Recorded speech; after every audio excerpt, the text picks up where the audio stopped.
The strange discovery of the Tamil bell, the mysterious out-of-place artifact. The mystery of the Tamil bell is one of the most fascinating examples of an out-of-place artifact, raising profound questions about ancient travel and cultural contact across vast oceans. Discovered in the 1830s by Cornish missionary William Colenso during his time in New Zealand, the bell was found in a most unexpected setting. Near Whangarei, it had been repurposed by local Maori women who were using it as a cooking vessel for boiling potatoes. At first glance, it appeared to be nothing more than a worn and damaged piece of metal, but closer inspection revealed something far more significant. The bell itself was made of bronze and showed clear signs of having been broken long before its discovery. This damage likely explains why it had been discarded from its original use and adopted for everyday purposes. However, what made the object truly remarkable was the inscription carved along its outer surface. Written in Old Tamil, the text immediately stood out as something entirely out of place in 19th century New Zealand, a region with no known historical connection to Tamil-speaking cultures. The inscription, when carefully studied, was translated to indicate that the bell belonged to a ship associated with an individual or group identified as Mohoyeden Books. The language used was not only Tamil, but an older form that included characters no longer in common use, suggesting that the bell itself was already centuries old by the time it reached New Zealand. This detail deepens the mystery, pointing toward a much earlier origin than initially assumed. The presence of such an artifact in New Zealand strongly suggests that maritime journeys across great distances may have occurred long before widely accepted historical timelines. The Tamil people were known for their seafaring capabilities, with established trade routes spanning across the Indian Ocean. It is entirely plausible that one such expedition extended far beyond known boundaries, eventually reaching the distant shores of New Zealand. If this is the case, the Tamil bell stands as quiet but powerful evidence of early global exploration and cultural exchange. Alternative explanations exist, including the possibility that the bell arrived through later contact, perhaps carried by European traders who had interacted with both Tamil regions and the Pacific. Another suggestion is that it may have originated from a ship that met with misfortune at sea, leaving fragments of its journey scattered across distant lands. While these ideas offer possible pathways, they do not fully diminish the remarkable nature of the bell's presence. Today, the Tamil bell is preserved in the Museum of New Zealand, Te Papa Tongarewa, where it continues to inspire curiosity and reflection. Its journey remains unknown, but its existence is undeniable. The mass disappearance of the Hexom sheep. The mystery of the mass disappearance of sheep in the Hexom area has quietly persisted for well over a century, leaving farmers and locals with more questions than answers. Reports of this strange phenomenon date back to at least the 1870s, when farmers across Hexom and the surrounding countryside began noticing an unsettling pattern. Entire groups of sheep would vanish overnight without any clear trace, leaving behind empty pastures and a growing sense of unease. What made these events particularly unusual was their consistency. Farmers from different locations would share similar accounts, often discovering that dozens of sheep had disappeared during the same night. There were no signs of disturbance that would suggest natural causes. Fences remained intact. The ground showed no clear tracks leading away, and there was no evidence of animals being scattered or driven off. The silence of the fields in the morning contrasted sharply with the normal activity of the night before. Over time, an additional detail began to emerge in many of these accounts. Witnesses reported seeing strange lights in the sky above the fields in the hours leading up to the disappearances. These lights were often described as hovering or moving slowly across the landscape, casting an unusual glow over the land. While some dismissed these sightings as coincidence, others began to connect them directly to the events unfolding on the ground. One of the most compelling accounts comes from a farmer during a winter evening when a light snowfall covered the fields. He recalled seeing his sheep moving normally after the snow had settled. Later that night, however, he noticed that all but one of his sheep had gathered tightly in a corner of the field. The missing sheep was eventually found lying at a distance of several hundred meters. What stood out most was the complete absence of footprints leading to the animal. While the rest of the flock had left deep impressions in the snow, there was nothing surrounding the lone sheep. The farmer described the scene as though the animal had been dropped from a great height, with no indication that it had walked or been guided to that location. This detail added a new dimension to the mystery, suggesting that the events could not be explained by ordinary movement or behavior. The connection between the strange lights and the unusual placement of the sheep strengthened the belief that something beyond typical understanding was occurring. Despite the long history of these reports, the phenomenon has never been fully investigated in a comprehensive way. The lack of official attention has allowed the mystery to remain largely within local knowledge, passed down through generations of farmers who continue to experience similar events. The mass disappearance of sheep in the Hexom area remains a genuine and enduring mystery. The mysterious tales of Kota Galangi.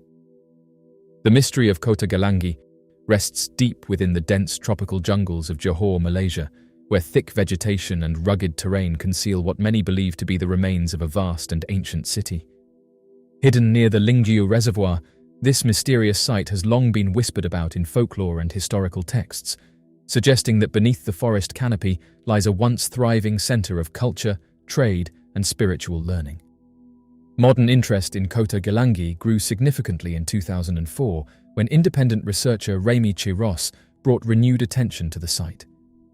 Drawing upon his expertise in ancient Malay manuscripts, he examined a historical document once associated with Sir Stamford Raffles. Through careful study, combined with aerial photographs and satellite imagery provided by the Malaysian Centre for Remote Sensing, he identified unusual patterns in the vegetation. These patterns hinted at large geometric structures hidden beneath the jungle floor, extending across an area of approximately 140 square kilometers. The scale of these findings suggested not a small settlement, but a significant and organized city. Ancient texts support the existence of such a place. The Sejarah Melayu, revised in 1612 by Tun Seri Lanang, describes a city along the upper Johor River, notable for its fort constructed of black stone. This description aligns closely with the name Kota Batu Hitam, or City of Blackstone, often associated with Kota Galangi. The name itself is believed to originate from a Malay interpretation of a Thai phrase meaning box of emeralds, reflecting the region's perceived richness and importance. Additional references appear in ancient Chinese records, which describe a location marked by dark, gleaming stone and place it within the Malay Peninsula on maps dating back to around 1600. The question of who built Kota Galangi adds another layer to its mystery. Many researchers connect the site to the powerful Srivijaya Empire, a maritime kingdom that flourished between the 7th and 14th centuries. Known as a major center of trade and Buddhist scholarship, Srivijaya played a central role in connecting regions across Southeast Asia, India, and China. If Kota Galangi was indeed part of this empire, or even its earliest capital, it would represent one of the oldest and most significant urban centers in the region. Historical accounts describe Srivijaya as a place of learning and devotion, particularly within the Vajrayana Buddhist tradition. Records from a Chinese monk in the 7th century speak of more than 1,000 monks residing in the capital, studying and teaching within a thriving intellectual community. If Kota Galangi was such a place, its landscape would once have been filled with temples, stone structures, and intricate carvings, all crafted with remarkable skill and purpose. The eventual decline of Srivijaya, following external incursions in the 11th century, may have led to the abandonment of the city. Over time, the jungle would have reclaimed the land, slowly concealing its structures beneath layers of soil and vegetation. This natural process may explain why the city remained hidden for so long, its presence preserved only in manuscripts and oral tradition. Today, Kota Galangi stands as a genuine and compelling mystery, supported by both historical references and modern observations. The mysterious encounters around the Rufus stone. The mystery of the Rufus stone is deeply rooted in both history and lingering unease, centered within the quiet expanse of the New Forest in England. In the year 1100, King William II, often known as William Rufus, met a sudden and unexplained end while hunting in this woodland. According to traditional accounts, he was struck by an arrow, an event long described as accidental. However, from the very beginning, there have been persistent whispers that the incident may not have been as simple as it seemed. These suspicions have given rise to centuries of speculation, transforming the site into a place where history and mystery are closely intertwined. The Rufus stone now marks the location traditionally associated with this event, standing as a silent reminder of that day. Over time, it has become more than a historical marker, taking on an atmosphere that many describe as unsettling. Visitors who approach the stone often report an immediate and noticeable change in their surroundings. Even on calm days, the air near the site can feel unusually cold, creating distinct pockets of chill that seem to exist without any clear environmental cause. Those who linger near the stone sometimes describe a growing sense of discomfort. This sensation is not limited to emotion alone, but is often accompanied by physical reactions. Some individuals report feeling unwell after spending time in close proximity to the site, as though the area carries a presence that affects them directly. Others have described sudden, sharp sensations on their skin while standing near the stone, only to later discover unexplained marks or scratches on their bodies once they have left the forest. These experiences have been shared by a range of visitors, many of whom had no prior expectations before arriving. The consistency of these reports has contributed to the belief that the location holds more than just historical significance. Instead, it is often regarded as a place where something unseen continues to linger, tied to the events of that distant day. Local tradition has long suggested that the spirit of King William Rufus remains connected to the area, unable to fully leave the place where his life abruptly changed. Whether interpreted as a lingering presence or an imprint left upon the land itself, the atmosphere surrounding the Rufus stone continues to captivate those who visit. The mysterious Newton Stone. The Newton Stone, located in Aberdeenshire, Scotland, remains one of the most puzzling and enduring inscription mysteries in the region. Discovered in the year 1804 during efforts to construct new roads, the stone was brought to attention after local shepherds reported the unusual monument to the Earl of Aberdeen. Originally found near a plantation, the large stone pillar was later relocated and now rests near the eastern side of Newton House, where it continues to draw interest from historians and researchers. From the moment of its rediscovery, the stone's markings stood out as both intricate and unusual. The upper portion of the inscription was eventually identified as Ogham script, a form of early writing used in parts of the British Isles. This section contains what appear to be personal names, offering a glimpse into the people who may have once been connected to the monument. The ability to interpret this portion provided some insight, yet it also highlighted the deeper mystery presented by the lower section. The bottom inscription has resisted all attempts at clear understanding. Unlike the Ogham text above it, this line is composed of symbols that do not match any widely recognized script. Researchers have studied the markings closely, noting their deliberate and precise carving, which suggests intention and meaning rather than random design. Among these carvings is a carefully formed swastika symbol, a motif that in ancient contexts often represented balance or continuity, adding another layer of historical depth to the stone. Dating of the inscriptions places them as far back as the 9th century, reinforcing the idea that the Newton stone originates from a period rich in cultural exchange and symbolic expression. The presence of two distinct forms of writing on a single monument has led to ongoing debate. Some interpretations suggest that the lower symbols may represent an advanced or lost system of communication, possibly numerical or coded in nature. Others view them as a unique expression of knowledge that has yet to be fully understood. Despite centuries of study, no single explanation has been accepted. The mystery of the Pomsky crater. The Pomsky crater, often referred to as the Fire Eagle's Nest, stands as one of the most unusual and enduring geological mysteries in the remote wilderness of Siberia. Discovered in the summer of 1949 by geologist Vadim Kolpakov, this strange formation lies deep within the Bodaibo region of southeastern Siberia, surrounded by dense forest and rugged terrain. From the moment it was first observed, the structure challenged conventional understanding, presenting a shape and composition unlike typical natural formations. The crater itself is both striking and perplexing. It appears as an oval structure composed entirely of broken grey limestone, rising dramatically from the forest floor. At its center sits a conical mound, topped by a smaller, rounded formation that gives the entire site a layered and almost deliberate appearance. Measuring between 130 and 160 meters in width, with a cone reaching up to 80 meters in height, the scale of the formation is impressive. Despite its size, very few trees grow directly on the structure, while the surrounding coniferous forest shows signs of unusually rapid growth, adding another layer of intrigue. From the time of its discovery, the Pomsky crater has inspired a wide range of explanations. Some early ideas suggested it could have been the result of secret industrial activity, possibly linked to hidden mining operations during a time of political secrecy.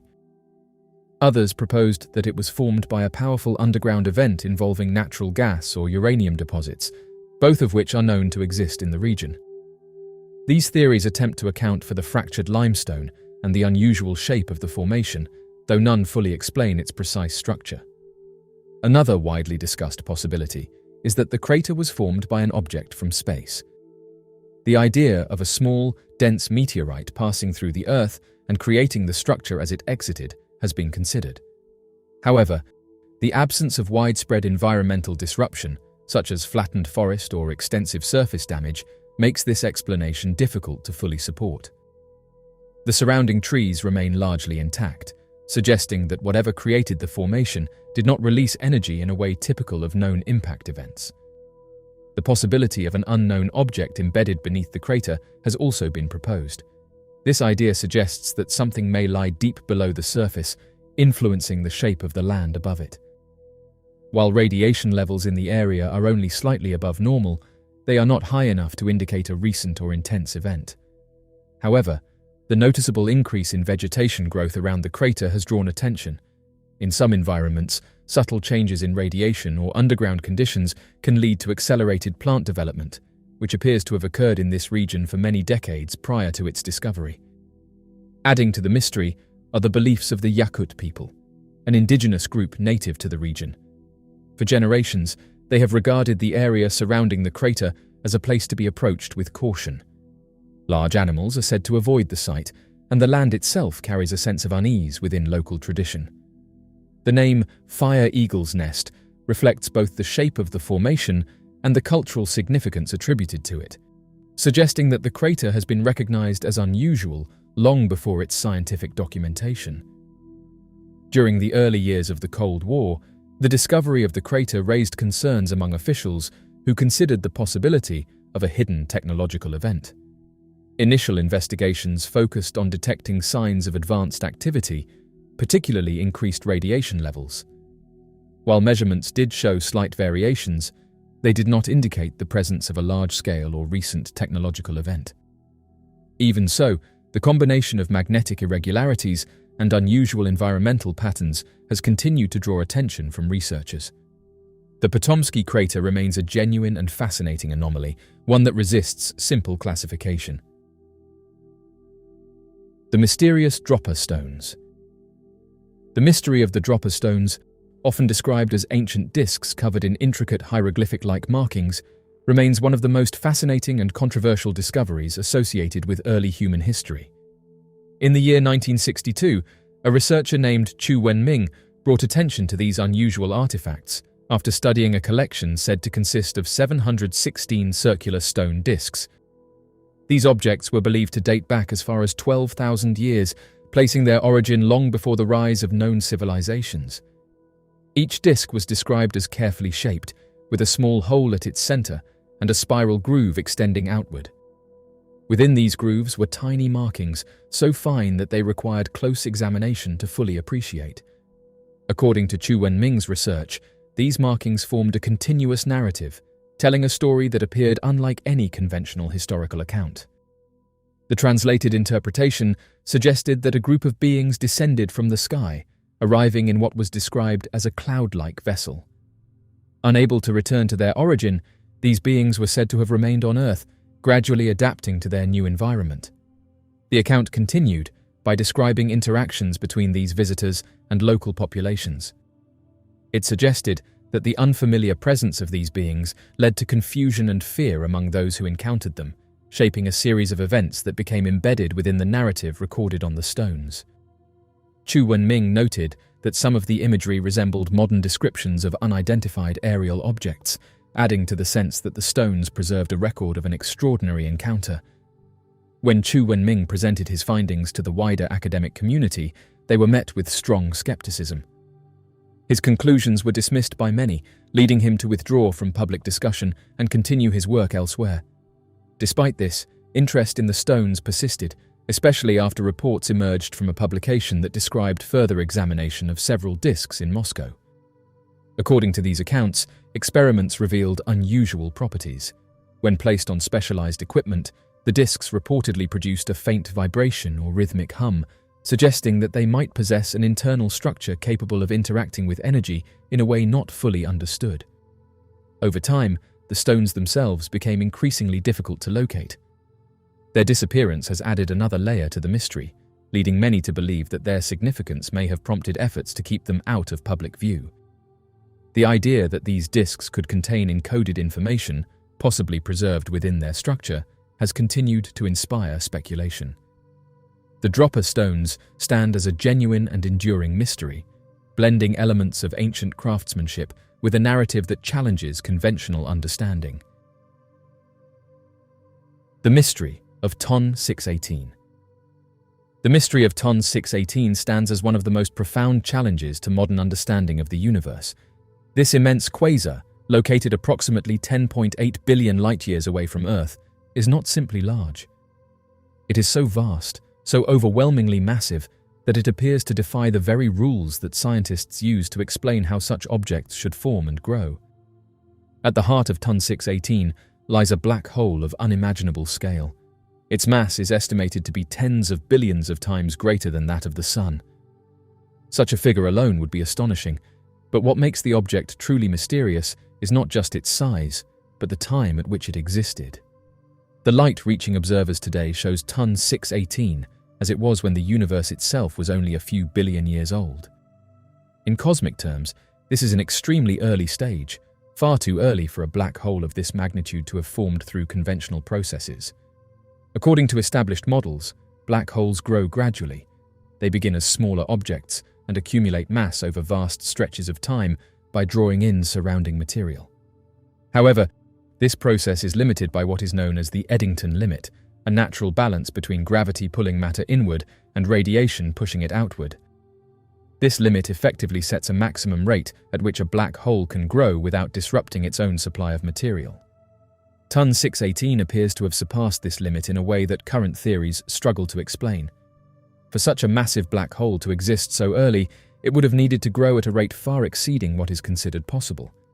It suggests that either the rules governing black hole growth are incomplete, or that entirely different processes were at work in the early universe. Some have proposed that it may have formed from an unusually large initial seed, perhaps originating from the direct collapse of massive gas clouds. Others suggest that conditions in the early universe may have allowed for periods of rapid, sustained growth that bypassed known limitations. Yet even these ideas struggle to fully account for the sheer scale and timing of Ton 618. What deepens the mystery further is the energy it emits. As a quasar, Ton 618 shines with extraordinary brightness, powered by the material spiraling into its central black hole. This intense output indicates that it is actively consuming matter, continuing to grow even as it radiates immense amounts of energy into space. Ton 618 stands as a reminder that the universe still holds secrets beyond current understanding.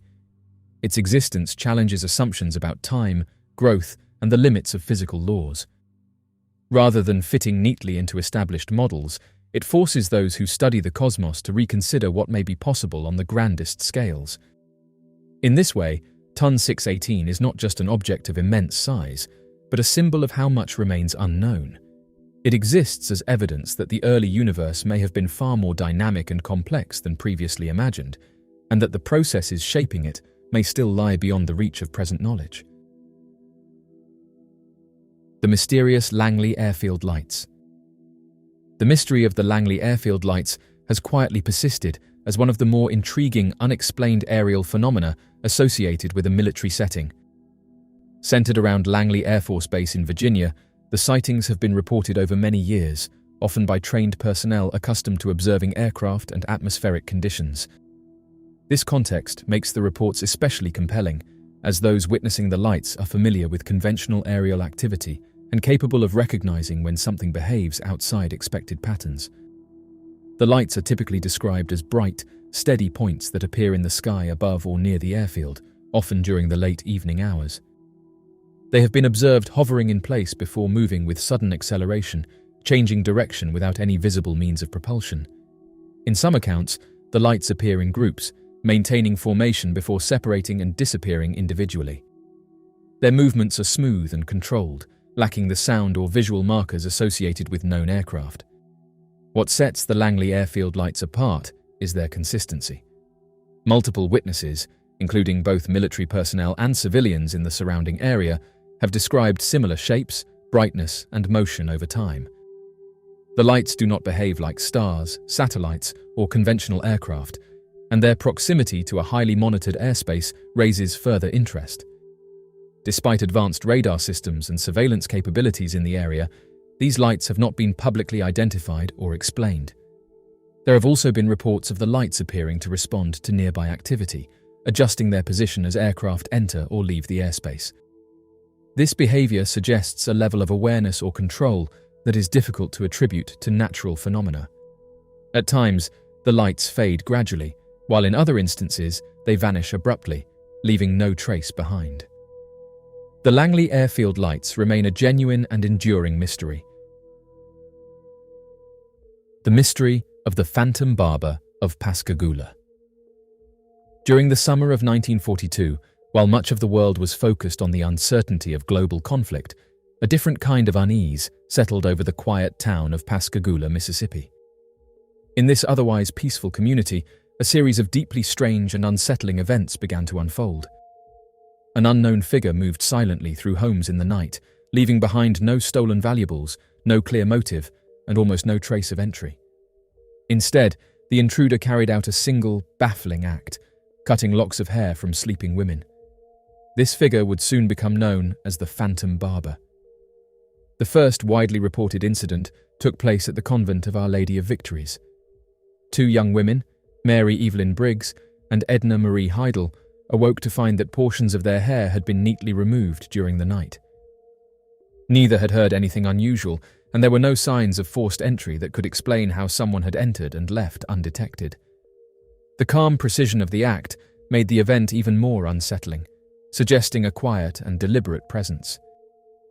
Only days later, another incident occurred, this time involving a young child whose hair had been cut in a similar manner. As more cases emerged, a pattern began to take shape. The intruder appeared to favor certain nights, often entering through carefully cut window screens. There was no theft, no disturbance beyond the removed hair, and no direct confrontation. Yet the psychological impact on the community was immediate and profound. Families secured their homes, neighbors watched over one another, and an atmosphere of quiet fear spread throughout the town. Authorities struggled to find leads. Bloodhounds were brought in, but they failed to follow any consistent trail.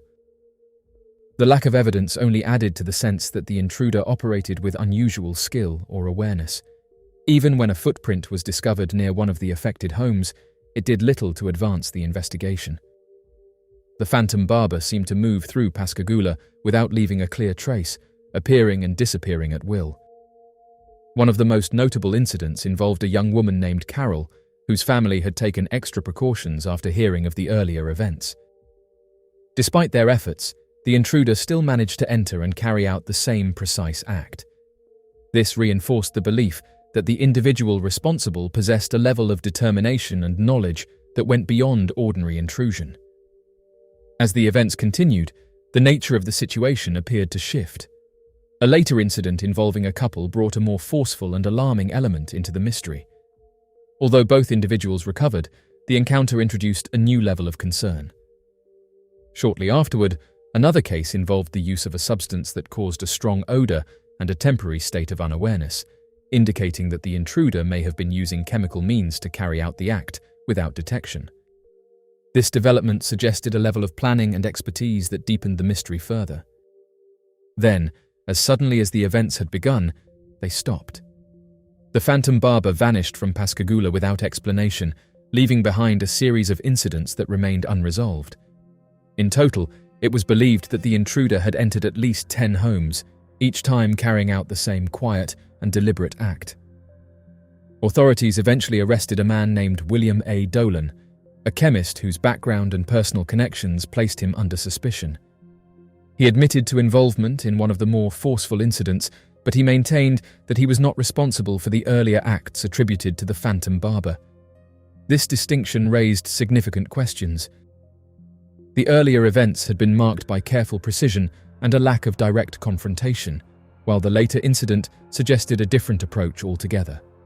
For many in Pascagoula, the resolution offered by the arrest did not fully explain what had taken place. The possibility remained that more than one individual had been involved, or that the true phantom barber had simply disappeared when attention intensified. The lack of definitive answers allowed the mystery to endure, becoming part of the town's history and collective memory. The mystery of Jessica Zinsky. The disappearance of Jessica Zinsky remains one of the most unsettling and emotionally charged mysteries in recent Australian history. At the age of 30, Jessica was living with her grandmother in Bossley Park, a suburb in Western Sydney. She was known by her family as a gentle and kind person, someone who left a strong impression on those she met. At times, she struggled with her health and was described as a wanderer, often approaching strangers in search of conversation, cigarettes, or a lift. This openness, while part of her nature, may have placed her in vulnerable situations. Jessica was last seen by a family member on the evening of the 25th of November, 2022, at around 10 o'clock. In the days that followed, her movements were captured on several CCTV cameras, providing a timeline that would later become central to the investigation. On the evening of the 28th of November, she was seen walking along Zadro Avenue before appearing outside a club on Prairie Vale Road. Shortly after, she was recorded in the car park of the Greenfield Tavern. It was there that she entered a blue Holden Commodore station wagon, driven by a man named Paul Jones, someone she had not known prior to that night. The vehicle then travelled west, eventually heading toward the Blue Mountains. On the morning of the 29th of November, the car was seen at a service station in Horsley Park. Footage showed a figure in the passenger seat wearing an orange top, believed to be Jessica. A branch appeared lodged in the passenger side door, an unusual detail that drew attention during the investigation. Later that same morning, the vehicle was captured again on the Great Western Highway, though the passenger seat was now empty. From that point forward, Jessica was never seen again. Her phone and bank accounts showed no activity after late November, and her absence quickly raised concern among her family. She was officially reported missing on the 3rd of December, and a broader alert followed soon after. Investigators conducted extensive searches in remote areas, including Hampton and Jenolan State Forests, yet no trace of her was found. Attention remained focused on the driver of the vehicle, Paul Jones, whose actions following that night added to the mystery. His car was later cleaned thoroughly, and although it was examined for evidence, investigators reported that it provided no clear answers. Over time, he moved across different regions, eventually being located living in isolation in a bushland area. Despite being identified and questioned, he chose not to provide details about his movements or the events of that night. Jessica's disappearance has been treated as suspicious, with authorities dedicating significant resources to uncovering what happened. Her family continues to live with the absence of answers, holding on to memories of her warmth and presence. A substantial reward has been offered for information, reflecting the seriousness of the case and the hope that clarity may one day emerge. The mystery of Jessica Zinsky remains deeply felt, marked by a timeline that suddenly stops and a silence that has yet to be broken. The mysterious case of James Martin Roberts. The mystery of James Martin Roberts, known to those close to him as Martin, remains a deeply moving and unresolved case that continues to resonate with those who have followed his story. Raised in Kernersville, North Carolina, Martin was known as an active and sociable young man who enjoyed sports, time with family, and visits to the coast. His excitement about attending Appalachian State University marked an important step in his life, one that he had eagerly anticipated throughout his final years of high school. When he arrived on campus, he embraced the experience, joining a fraternity and beginning his studies in business. During his first year, Martin appeared to adjust well to college life, forming friendships and becoming part of the campus community. However, events during the early days of his second year would mark a turning point. In August of 2015, on his first night back, he attended a gathering with fraternity members. That evening led to a decision that would have lasting consequences, as he was stopped by campus authorities and received a citation. After being released, he contacted his girlfriend, who traveled a considerable distance to pick him up. The situation led to an emotional disagreement, and their relationship came to an end that same night. The following day, Martin reached out to his parents, expressing a desire to step away from college life. He returned home and began working, appearing to regain a sense of direction. Over time, he made plans to continue his education through a local community college with the hope of eventually returning to Appalachian State. His family believed he was rebuilding stability, taking responsibility, and moving forward with renewed focus. By the spring of 2016, however, subtle changes began to emerge. Martin had quietly stopped attending classes and had not secured the job he had told his family about. Despite maintaining the appearance of progress, he was carrying a growing sense of disappointment within himself. Those close to him later learned that he had distanced himself from friends and withdrawn from regular communication, suggesting an internal struggle that remained largely unseen. On the 20th of April, Martin was expected to speak with his father about future plans, but the call never came. The following morning, he told his roommates he was heading to the library. Later that day, around 12:30, he was seen near the App State Convocation Center, where he encountered a cousin by chance. He mentioned he was on his way to the fraternity house, then walked away from the bus stop. From that moment forward, he was not seen again. When his family was unable to reach him, concern quickly grew. His roommates discovered that his phone and laptop had been left behind, along with a handwritten note. The message expressed deep disappointment in himself and reflected a sense of personal struggle. Although its exact meaning remains private, it revealed the emotional weight he had been carrying. Additional items found in his room suggested that he had been dealing with challenges he had not fully shared with others. There were unconfirmed reports of a possible sighting near Trout Lake, though nothing was ever verified. His identification was missing, and certain personal items, including recently purchased food, could not be accounted for. Searches of the surrounding area produced no clear answers, leaving behind only fragments of his final movements. The mysterious case of Vincenza Baso Mimoli. The mystery of Vincenza Baso Mimoli remains one of the most puzzling and unresolved disappearances in southern Italy. On the morning of the 12th of July, 2007, the 76-year-old woman vanished from her home in Capel, a quiet hillside area in the province of Salerno. Alongside her disappearance, her young caregiver, William Singh, also known as Sonhu, aged 23, was never seen again. From that day forward, both seemed to fade from the world without a clear explanation, leaving behind a series of unsettling clues and unanswered questions. The final confirmed sighting of the two placed them near the alleyway close to the family home. Witnesses observed them engaged in what appeared to be an animated conversation with three individuals who had arrived in a dark-coloured car. This brief encounter became one of the most important details in the case, suggesting that their disappearance was not random, but connected to an event unfolding in that moment. Despite early suspicions that the situation might involve a financial motive, no request or communication ever followed, adding further confusion to the situation. Attention soon turned towards Sonhu, not out of suspicion alone, but because of his sudden absence and the unusual circumstances leading up to that day. He had been considered a trusted member of the household, described by the family as quiet, reliable, and deeply integrated into their daily life. In the days before the disappearance, however, he had expressed unease to a relative, mentioning that he had noticed unfamiliar activity near the property. This detail introduced the possibility that he may have been aware of something unusual before events unfolded. Additional accounts from within the household painted a fragmented and uncertain picture. Another caretaker initially reported seeing Vincenza and Sonhu walking down the driveway toward the gate and the road, though this statement was later withdrawn, adding to the sense of uncertainty. A niece of Vincenza recalled overhearing a tense exchange near the vegetable garden on the same day. She remembered her aunt speaking sharply to an unidentified man, questioning his actions before calling out a name that could not be clearly heard. This moment suggested that something significant had already begun to develop before the disappearance.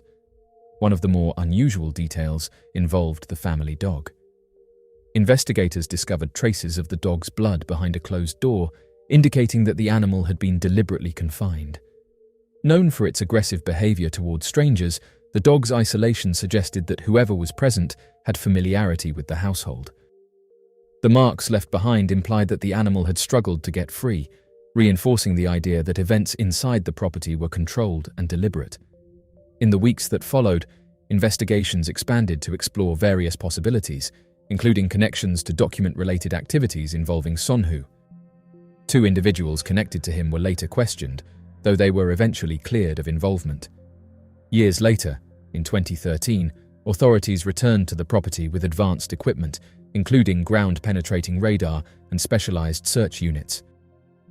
The entire area surrounding the home, covering more than 11,000 square meters, was carefully examined. Despite these efforts, no clear trace of Vincenza or her caregiver was found. The disappearance of Vincenza Baso Mimoli remains a genuine and deeply unsettling mystery. The mystery of the 300-million-year-old wheel found in a 900-meter-deep coal mine. In 2008, an unusual and thought-provoking discovery emerged from deep beneath the earth in a coal mine located in Donetsk, Ukraine. While excavating a tunnel approximately 900 meters below the surface, miners working on the J3 Sukhodolsky coal coking stratum encountered something that would leave many both intrigued and baffled: what appeared to be the imprint of a wheel embedded in the ceiling of the sandstone tunnel. The discovery, though not widely publicized at the time, gained attention when Mine Deputy Chief V.V. Kruzhelin photographed the peculiar formation and shared the images with Mine Foreman S. Kasatkin. This testimony, along with photographs and statements from other mine workers, forms the basis for what has become known as the alleged 300-million-year-old wheel. Due to the brittle and fragile nature of the surrounding sandstone, the imprint could not be removed from the mine without risking damage to it. As a result, the site remains unstudied directly by scientists, and all information available today rests solely on the photographs and first-hand accounts of those who witnessed it before the mine closed in 2009. According to geological assessments, the coal deposits in the Donetsk region are known to originate from the Carboniferous period, a geological era dating from approximately 360 to 300 million years ago. This period is long before the rise of humans or even the appearance of the dinosaurs. If the sandstone that contains the wheel imprint indeed dates to this period, it raises significant questions about the presence of an object that appears to resemble a crafted tool embedded in such ancient rock. In a written account, Mine Foreman S. Kasatkin elaborated on the situation surrounding the discovery. He explained that once the wheel-like imprint was spotted, the team of miners requested that scientists be brought in to examine the anomaly. However, the mine's director, allegedly acting under the direction of the mine's owner, dismissed this request and instead ordered the team to continue working through the area. As a result, the artifact and a second, smaller imprint discovered shortly afterward were lost beneath tunnel debris and were never recovered for further analysis. Kasatkin mentioned that several engineers and miners saw the imprint firsthand, and that over a dozen individuals could verify its existence. Due to the mine's strict access limitations and hazardous conditions, gaining outside verification was extremely difficult.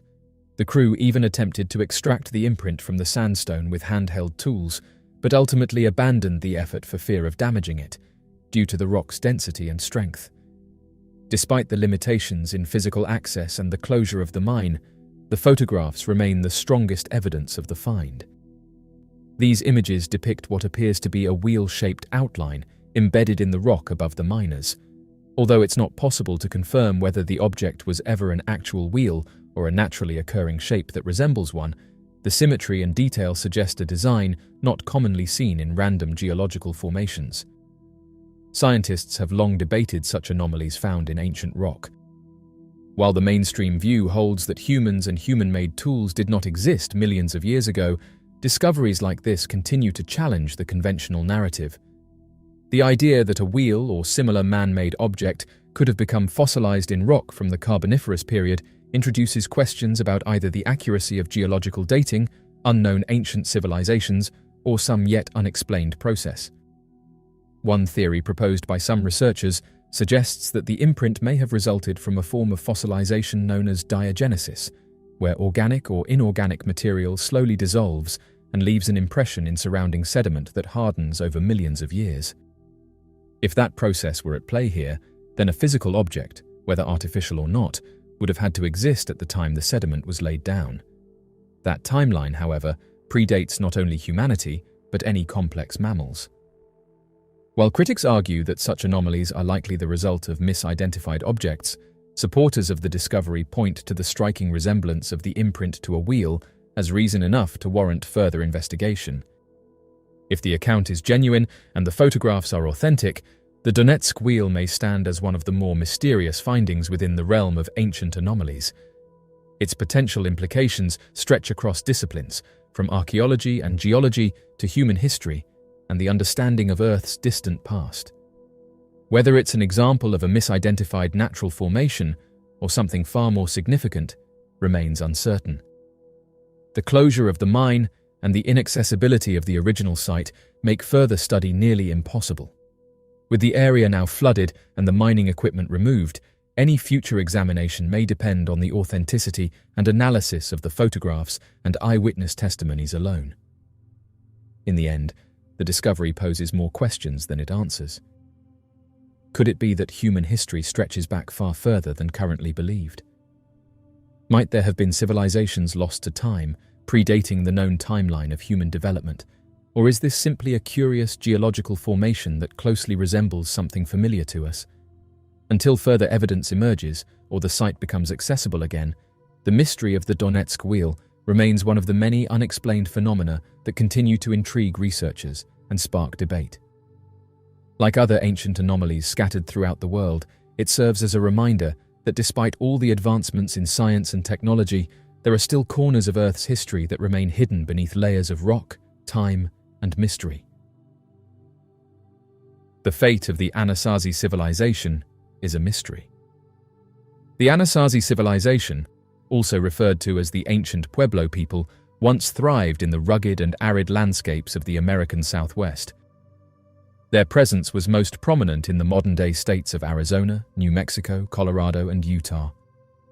These ancient people are best remembered for their remarkable architectural achievements, particularly the cliff dwellings carved into sandstone mesas, as well as for their artistic pottery, advanced farming systems, and complex societal structures.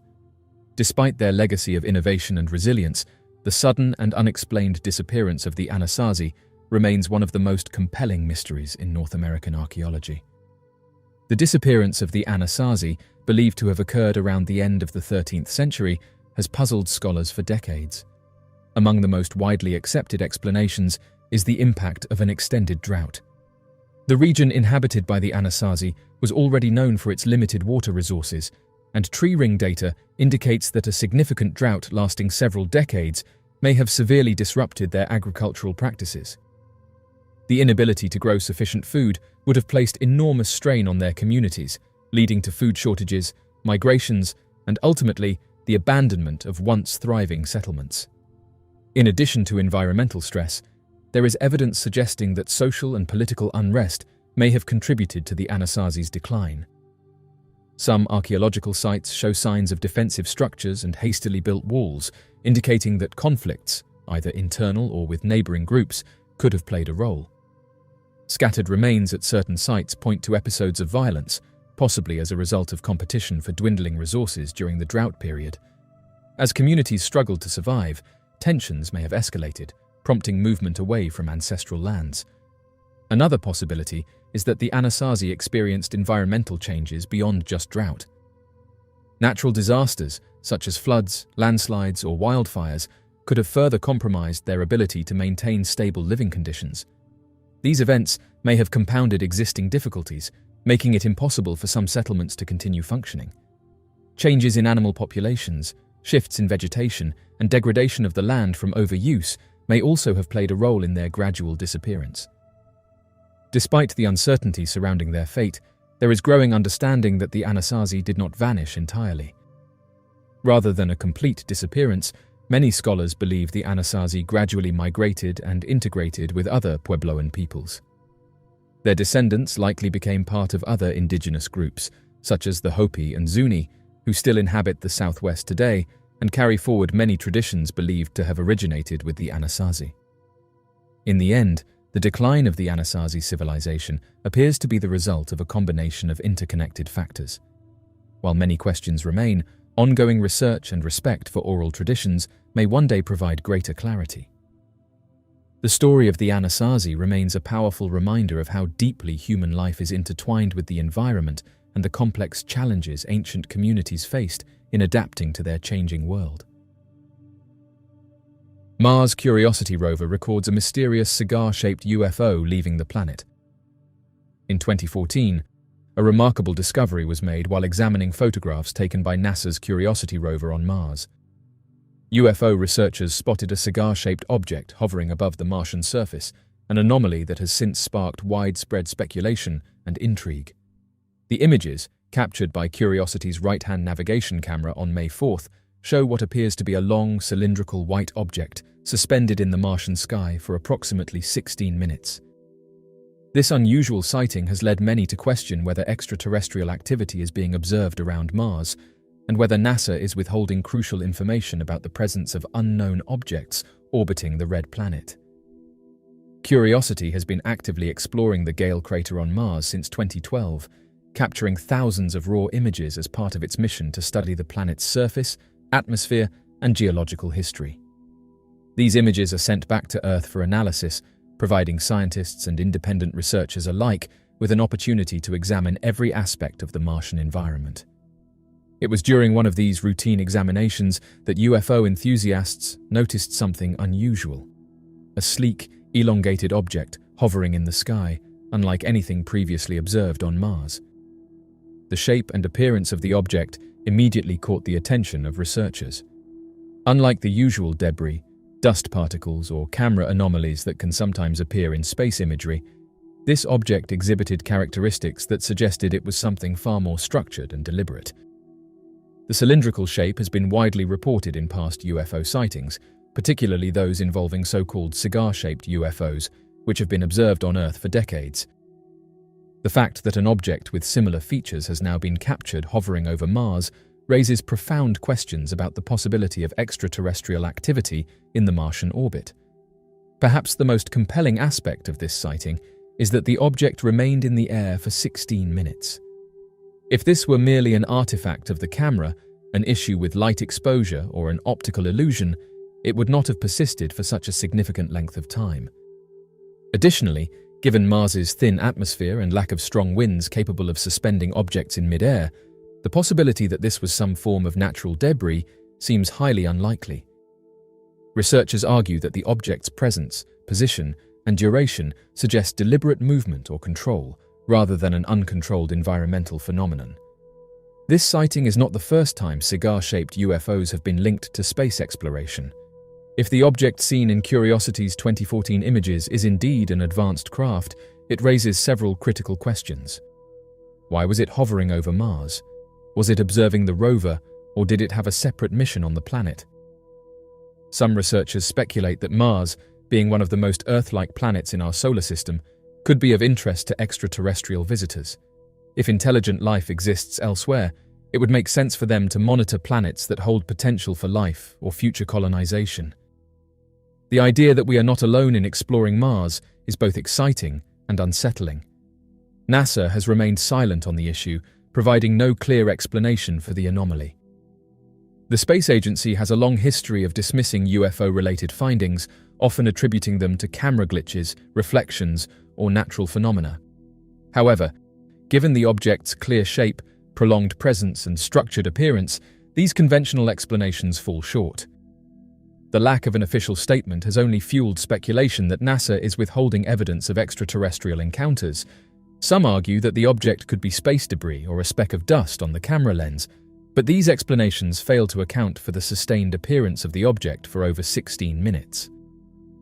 If it were dust or a photographic artifact, it would likely appear in only one frame or change position erratically. Instead, the cigar-shaped UFO remained consistently in view, behaving in a way that suggests it was a physical object hovering in Martian airspace. Strange creature found on Mars. In 2015, an unusual photograph taken by NASA's Mars rover ignited widespread curiosity and speculation among enthusiasts and researchers alike. The image appeared to depict a crab-shaped object nestled within the rocky terrain of Mars, instantly sparking a debate about the possibility of life on the red planet. While many saw the image as just another example of Mars's peculiar geological formations, others viewed it as potential evidence of something far more significant. The object in question seemed to have distinct features, outstretched appendages, symmetrical shapes, and a central body that to some observers resembled the form of a crab. This apparent structure led some to suggest that it could be a living creature or even the remains of an ancient sculpture, possibly left behind by an intelligent civilization that once inhabited Mars. These theories, while speculative, caught the attention of countless followers of space exploration, and the image circulated widely across online forums, social media platforms, and websites dedicated to mysteries beyond Earth. Skeptics, however, were quick to offer a more grounded explanation. They pointed out that the so-called crab-like figure was likely the result of seeing shapes or patterns in random or ambiguous visuals. This tendency to see recognizable images, such as animals or faces, in clouds, rocks, or shadows, is well documented and often plays a role in interpreting unusual planetary features. NASA scientists and planetary geologists have consistently emphasized that many strange-looking formations on Mars are simply the result of wind erosion, volcanic activity, and sedimentation over millions of years.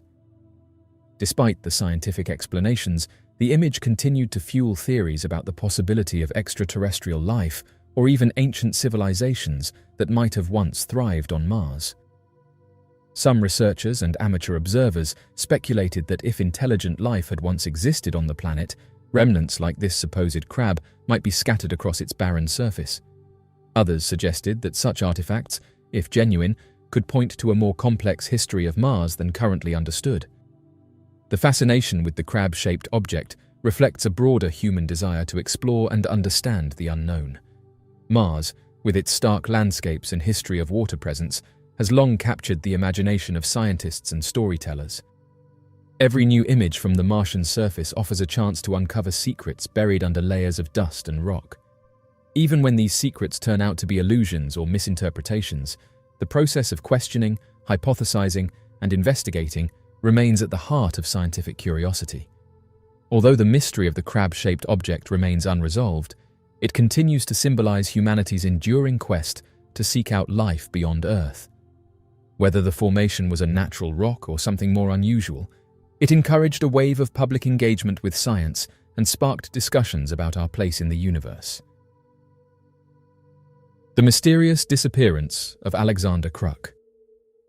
On July 17, 2020, Alexander Kruk, a 33-year-old individual, went missing in Milwaukee, Wisconsin. The circumstances surrounding his disappearance revolve around his connection with a woman he met online and his intentions to meet her in Mexico. Since then, there has been no trace of him. Alexander Michael Kruk, born on January 15, 1987, hails from Illinois, but predominantly grew up in the vibrant city of Milwaukee, Wisconsin during his formative years. Throughout his journey, he has assumed the esteemed role of a proud father.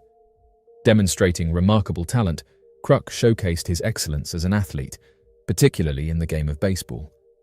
Kruk's life took a turn for the worse during his high school years when he started associating himself with the wrong group of people. Concerned about his well-being, his family made efforts to get him the help he needed by sending him to a rehabilitation center. Following his graduation, Kruk pursued higher education at the University of Wisconsin and Milwaukee Area Technical College, focusing on the field of CNC programming. Additionally, he gained practical experience as a welder subsequent to completing his college education. During the period when he went missing, Kruk was residing with some acquaintances in a residential area located on West Finn Place in Milwaukee, Wisconsin. It is worth mentioning that he was quite active on various social media platforms, frequently sharing updates and maintaining regular communication with his family members. This suggests that he had a strong online presence and was actively engaged in staying connected with his loved ones. On the 17th of July, 2020, there was a sighting of Alexander Kruk near West Finn Place in Milwaukee, Wisconsin. At that time, he was reportedly seen in that specific area. Kruk's final interaction with his family occurred through a telephone conversation on August 6, 2020. This communication marked their most recent connection before the present moment. Following his unavailability, his family proceeded to file a report of a missing person with the Milwaukee Police Department, concerned about his whereabouts and unable to establish any communication with him.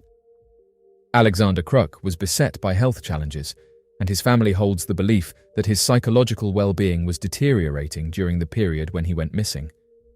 Kruk's acquaintances have shared that he allegedly formed a connection with an individual through an online platform prior to his vanishing. It was revealed that they engaged in conversations about potentially embarking on a journey to Texas, followed by a subsequent visit to Mexico in order to meet this woman in person. Despite the urging of his friends to reconsider, there is no concrete evidence validating that Kruk ever arrived at either of these destinations, raising doubts about the fruition of his travel plans. According to Kruk's acquaintances, he mentioned his intention to travel to California via a Greyhound bus, hinting at the prospect of a lucrative opportunity. However, there is a lack of evidence to substantiate the claim that he actually departed from Wisconsin. Kruk, prior to his mysterious disappearance, was devoid of both financial resources and the means for international travel, such as a passport or any form of transportation. It is worth noting that he did not possess an automobile and predominantly relied on alternative methods of mobility, such as walking, utilizing public transportation, or seeking assistance from fellow individuals for commutation purposes. According to a family member of Kruk, in July 2020, there was a sighting of him in the company of a Hispanic woman, although her identity remains unknown. It was reported that during that time, she was driving either a maroon Nissan Murano or a white Nissan sedan. This information showcases the potential connection between Kruk and the Hispanic woman, raising questions about their relationship and the circumstances surrounding their encounter. According to numerous acquaintances, there are several individuals who assert that they have encountered the mysterious woman as well. They affirm that she would occasionally provide him with meals and offer transportation services. After a thorough investigation, law enforcement officials have determined that there is no indication of any criminal activity involved in the mysterious vanishing of Alexander Kruk. The exact circumstances surrounding Alexander's disappearance continue to elude the authorities, leaving his case classified as a missing person. The disappearance of Julia Ann Bean. Julia Ann Bean, a 36-year-old woman, went missing on May 31, 2017, in Sumter, South Carolina. Her disappearance occurred shortly after she was spotted in the company of a mysterious unidentified male. The circumstances surrounding her disappearance raise numerous questions. Julia Ann Bean, a woman born on May 2, 1981, has the important role of being a mother to 3 children. Bean's friends and relatives have revealed that during the period when she went missing, she was grappling with personal challenges. Furthermore, her daughter recollected instances where various men provided her with money.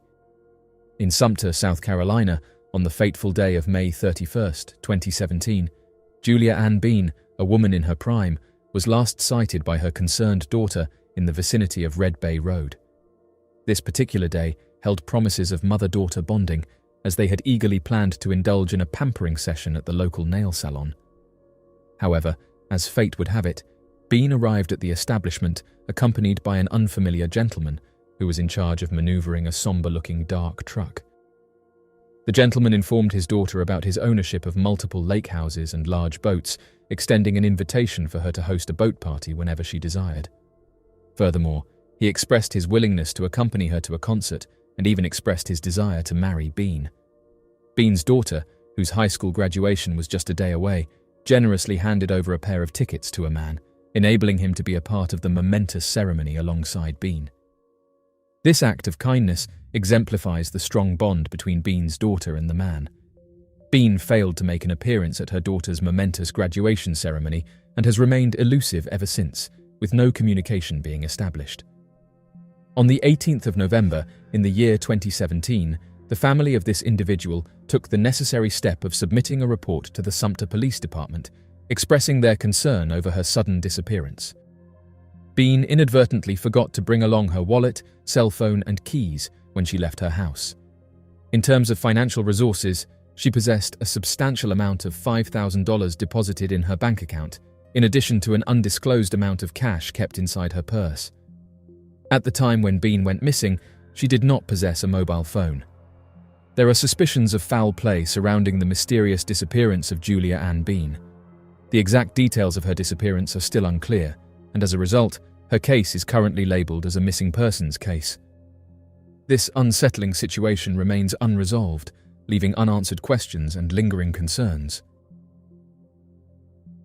The disappearance of Alexis Wear. Alexis Wear, a 29-year-old woman, went missing in Anderson, South Carolina on January 30th, 2022. Her disappearance occurred following a meeting with her former partner at a gas station. The circumstances surrounding her vanishing remain a matter of concern, leaving her friends and family worried. Alexis Wear, who resided in Greenville, South Carolina, went missing along with her 2 children. Her household consisted of a 9-year-old daughter and a 2-year-old son. This disappearance case has garnered significant attention due to the circumstances surrounding her absence. Alexis, a skilled hairstylist, operated her own home studio where she catered to a loyal clientele. With a strong presence on social media, she aspired to venture into the realm of Instagram modeling, utilizing her creativity and expertise to showcase various hairstyles and fashion trends. Beyond her immediate goals, Alexis harbored long-term ambitions of establishing an exclusive boutique in the vibrant city of Atlanta, envisioning it as a stepping stone towards a better future for her family. Over the course of a leisurely weekend from January 29th to January 31st, 2022, Alexis Wear decided to take a break from her usual routine in Greenville, South Carolina. Eager to spend quality time with her loved ones, she embarked on a journey to her mother's residence. She expressed her feelings of anxiety and unease to her mother, recounting her experiences of being followed and receiving unwelcome calls from an unidentified individual. These unnerving encounters had left her with a deep sense of fear, causing her to doubt whether she would even reach the milestone of her impending 30th birthday. In the early afternoon of January 30th, 2022, Sarah Wear bid farewell to her mother and embarked on her journey back to her hometown of Greenville. 3 hours later, at precisely 3 p.m, she engaged in a heartfelt conversation with her mother through the convenience of a video chat, during which she casually mentioned her intention to catch up on some much-needed rest. In the evening, at approximately 7, Wear made her way to the 7-Eleven store located on Highway 29 North in Anderson, South Carolina. Her intention was to meet T.J. Patterson, the father of her youngest child. Upon arrival, she entrusted the care of their children to him, after which they departed the premises in their respective vehicles.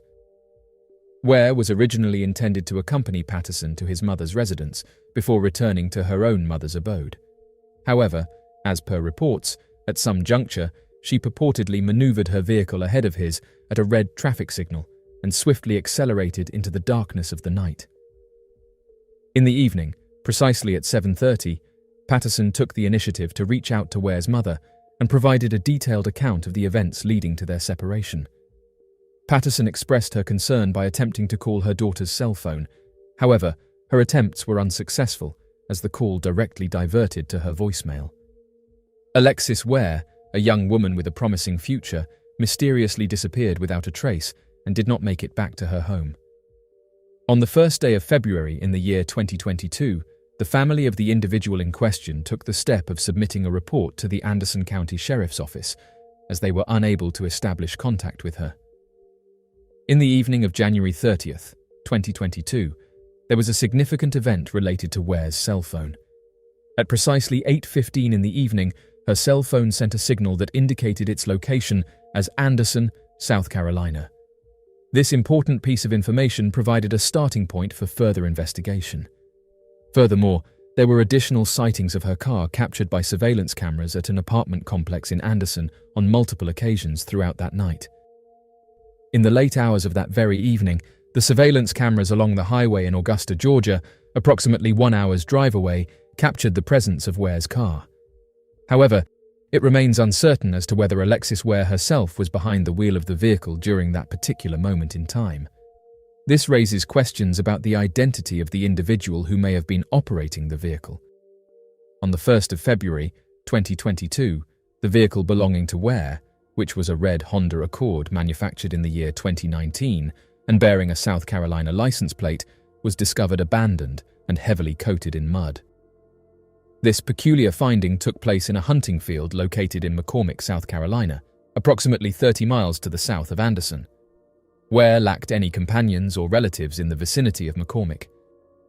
Interestingly, her cell phone, purse, and identification documents were discovered within the vehicle itself, indicating their undeniable presence.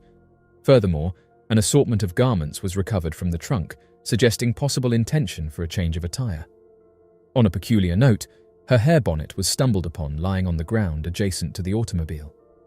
This collection of intriguing details raises profound questions and warrants further investigation into the circumstances surrounding Wear's situation in the McCormick area. In their investigative efforts, the police successfully obtained fingerprints from the vehicle in question.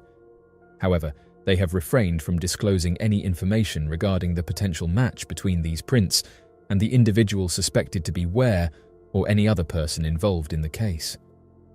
T.J. Patterson, in his statement to the authorities, recounted that on January 30th, he departed for home after meeting with Alexis at the gas station.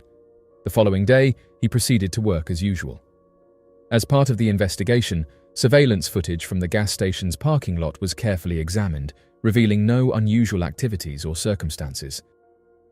This thorough analysis aimed to gain a comprehensive understanding of the events surrounding T.J. Patterson's activities during this time period and provide additional insights into the case. Currently, there have been no individuals identified as persons of interest in the case of Alexis's disappearance. However, the police have made it clear that they are actively investigating all potential leads and considering every possibility. In the investigation into Alexis Wear's disappearance, the police have thoroughly examined the case and have not come across any evidence, means, or motives indicating foul play. The details surrounding the disappearance of Alexis Wear are shrouded in mystery, leaving investigators with little information to work with. At present, her whereabouts remain unknown, and the case remains unsolved. The mysterious Black Pyramid. In the vast, remote wilderness of Alaska, a story has persisted for decades about a massive underground pyramid, one that allegedly rivals or even surpasses the Great Pyramid of Giza in size. Known in whispers and rumors as the Black Pyramid of Alaska, this mysterious structure is said to lie buried beneath the earth, with only a few brave individuals coming forward to share what they claim to know. Among them is Tom DeLonge, a musician and researcher who has dedicated much of his recent work to investigating unexplained aerial phenomena and hidden knowledge. In one of his interviews, DeLonge spoke about a large pyramid located underground in Alaska, a structure allegedly studied in secret by government agencies and defense contractors.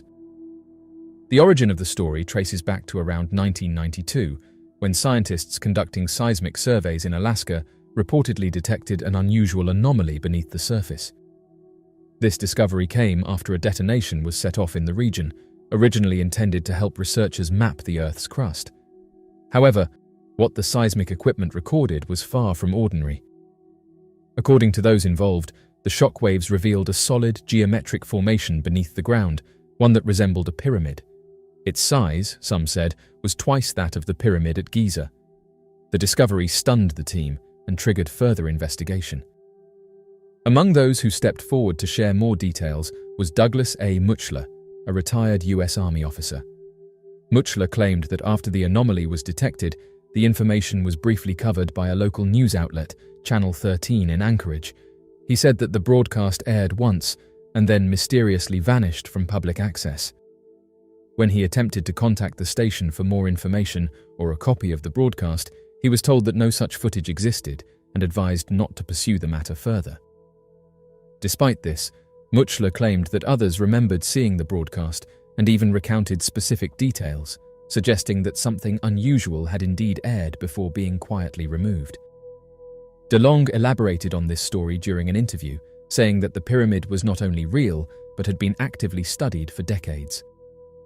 According to him, a high-level defense contractor confided to one of his sources that the pyramid was not simply a structure, but possibly a device. Though not active, this device was allegedly believed to affect human consciousness, perhaps even suppress it. The claim added another layer of mystery, raising questions about the purpose of such a construct and the implications it might have if its function were fully understood. Over the years, the story has taken on an almost mythological quality. While no public excavation or official acknowledgement has occurred, the idea of a buried pyramid in Alaska continues to intrigue. Residents near the supposed location, which some believe is not far from Valdez, have shared stories of unusual activity in the area. There are reports of strange lights in the sky, unusual animal behavior, and even unexplained disappearances, adding fuel to the mystery. While none of these phenomena can be directly tied to the alleged pyramid, they contribute to an atmosphere of secrecy and wonder.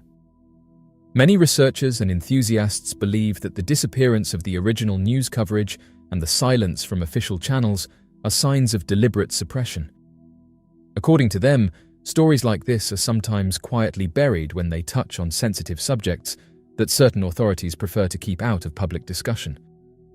The lack of follow-up, combined with first-hand accounts and corroborative memories from locals, suggests that something out of the ordinary may have taken place in 1992. Despite the compelling nature of the claims, there has been no physical evidence released to the public to confirm the existence of the Alaskan pyramid. No photos, no coordinates, and no official geological surveys have been shared that point directly to such a structure. Still, for many, the consistent details and the credibility of those who have come forward give the story weight. The account of Muchla, along with DeLong's research and claims, keeps the conversation alive. The idea of a hidden pyramid beneath the Alaskan wilderness touches on deeper human curiosities. It challenges our understanding of ancient history, human potential, and what may lie beneath the surface, literally and metaphorically. Whether the story is an undiscovered truth, an elaborate legend, or a mix of both, it serves as a powerful reminder that the world still holds mysteries waiting to be explored. For now, the Black Pyramid of Alaska remains unverified and hidden, if it exists at all, but it continues to inspire questions, research, and speculation. In a world increasingly mapped and measured, stories like this offer a sense of wonder and the possibility that some secrets are still deeply buried, waiting for the right moment or the right people to uncover them. The mystery of the Urauli. In the remote forests of southwestern Alaska, particularly near the region of Lake Iliamna, tales have long circulated about a mysterious creature known as the Urauli. Described as towering ape-like beings standing nearly 10 feet tall, the Urauli are said to roam silently among the trees, shrouded in long, shaggy fur and glowing eyes that pierce through the dense woodland fog. These creatures have fascinated and puzzled both locals and cryptid researchers for generations, blending folklore with a sense of eerie possibility that continues to capture imaginations. According to legend, the Urauli are not aggressive or malevolent beings. Unlike other mysterious entities in Alaskan folklore, such as the Kushtaka from southeastern Alaska, who are often portrayed as mischievous or even dangerous shapeshifters, the Urauli are generally considered to be peaceful and gentle. Their high-pitched cries, which resemble the haunting call of a loon, echo through the trees and across the lakes, enhancing their ghost-like presence. The most distinctive feature of these creatures is their incredibly long arms, which are said to hang all the way down to their ankles, adding to their surreal and otherworldly appearance.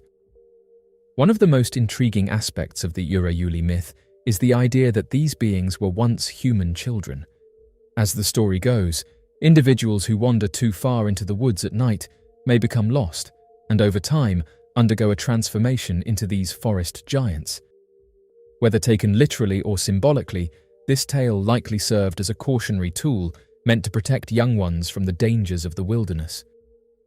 In a land where dense forests and vast uninhabited stretches of land are the norm, such stories could easily take root and evolve over generations. Similarities between the Urauli and other cryptids have not gone unnoticed. One particularly notable comparison is with the creature known as the Hairy Man, which has reportedly been seen near Valdez, Alaska. Like the Urauli, The hairy man is described as a tall, fur-covered humanoid being with features reminiscent of the widely known Bigfoot. However, there are key differences between the two. Reports suggest that the hairy man displays more aggressive behavior, whereas the Urayuli are portrayed as more elusive and harmless. Additionally, sightings of the hairy man often imply that there may be more than one, whereas stories of the Urayuli tend to center on individual encounters. Despite a lack of physical evidence, belief in the Urayuli persists in Alaskan communities. Some attribute sightings to natural phenomena, mistaken identities, or even the blending of cultural memory and imagination. Still, the consistent details, luminescent eyes, lanky limbs, the cry of a loon, form a striking image that is hard to dismiss entirely.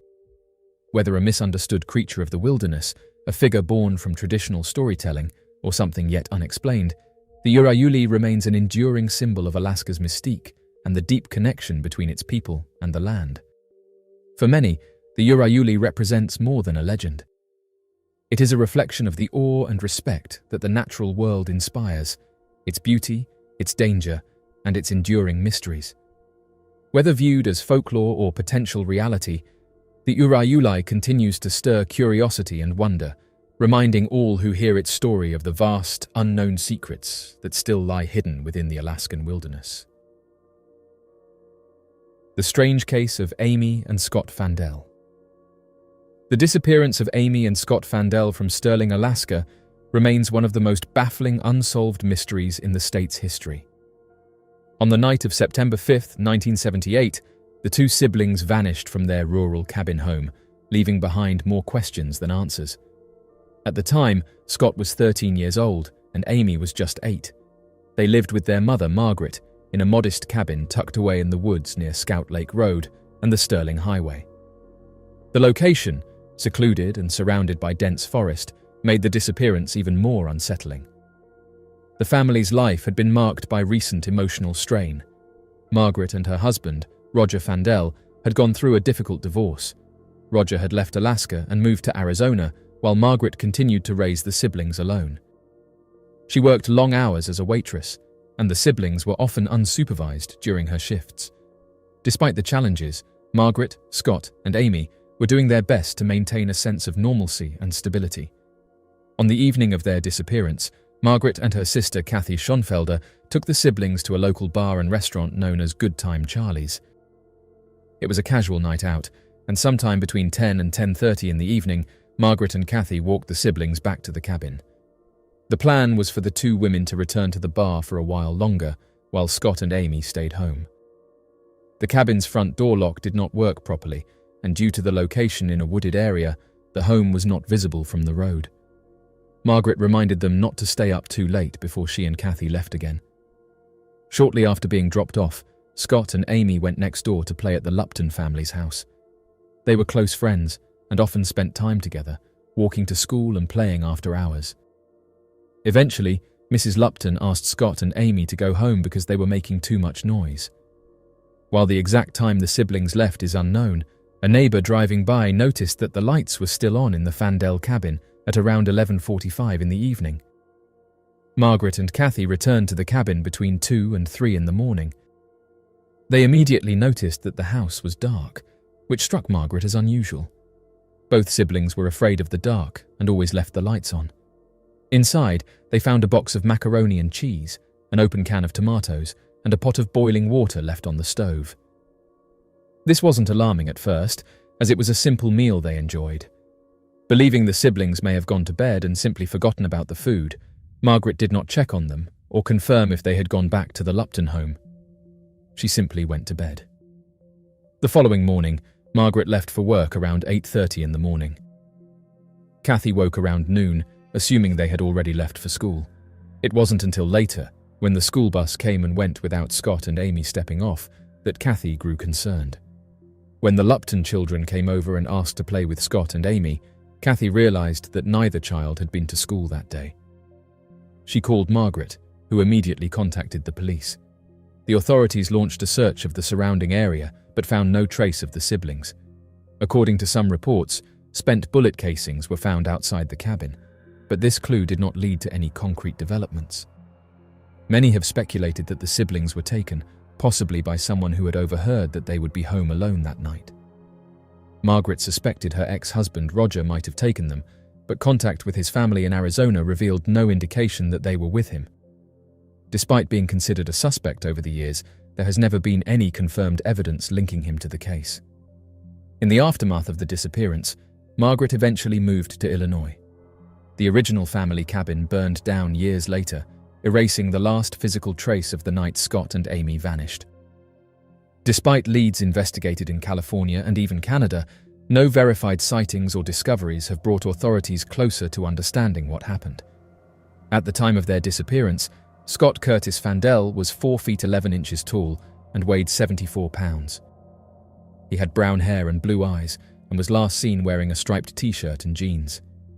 Amy Lee Fandell was 4 feet tall, weighed 52 pounds, and had strawberry blonde hair and brown eyes. She was last seen wearing a sweater, a red and blue vest, and striped jeans.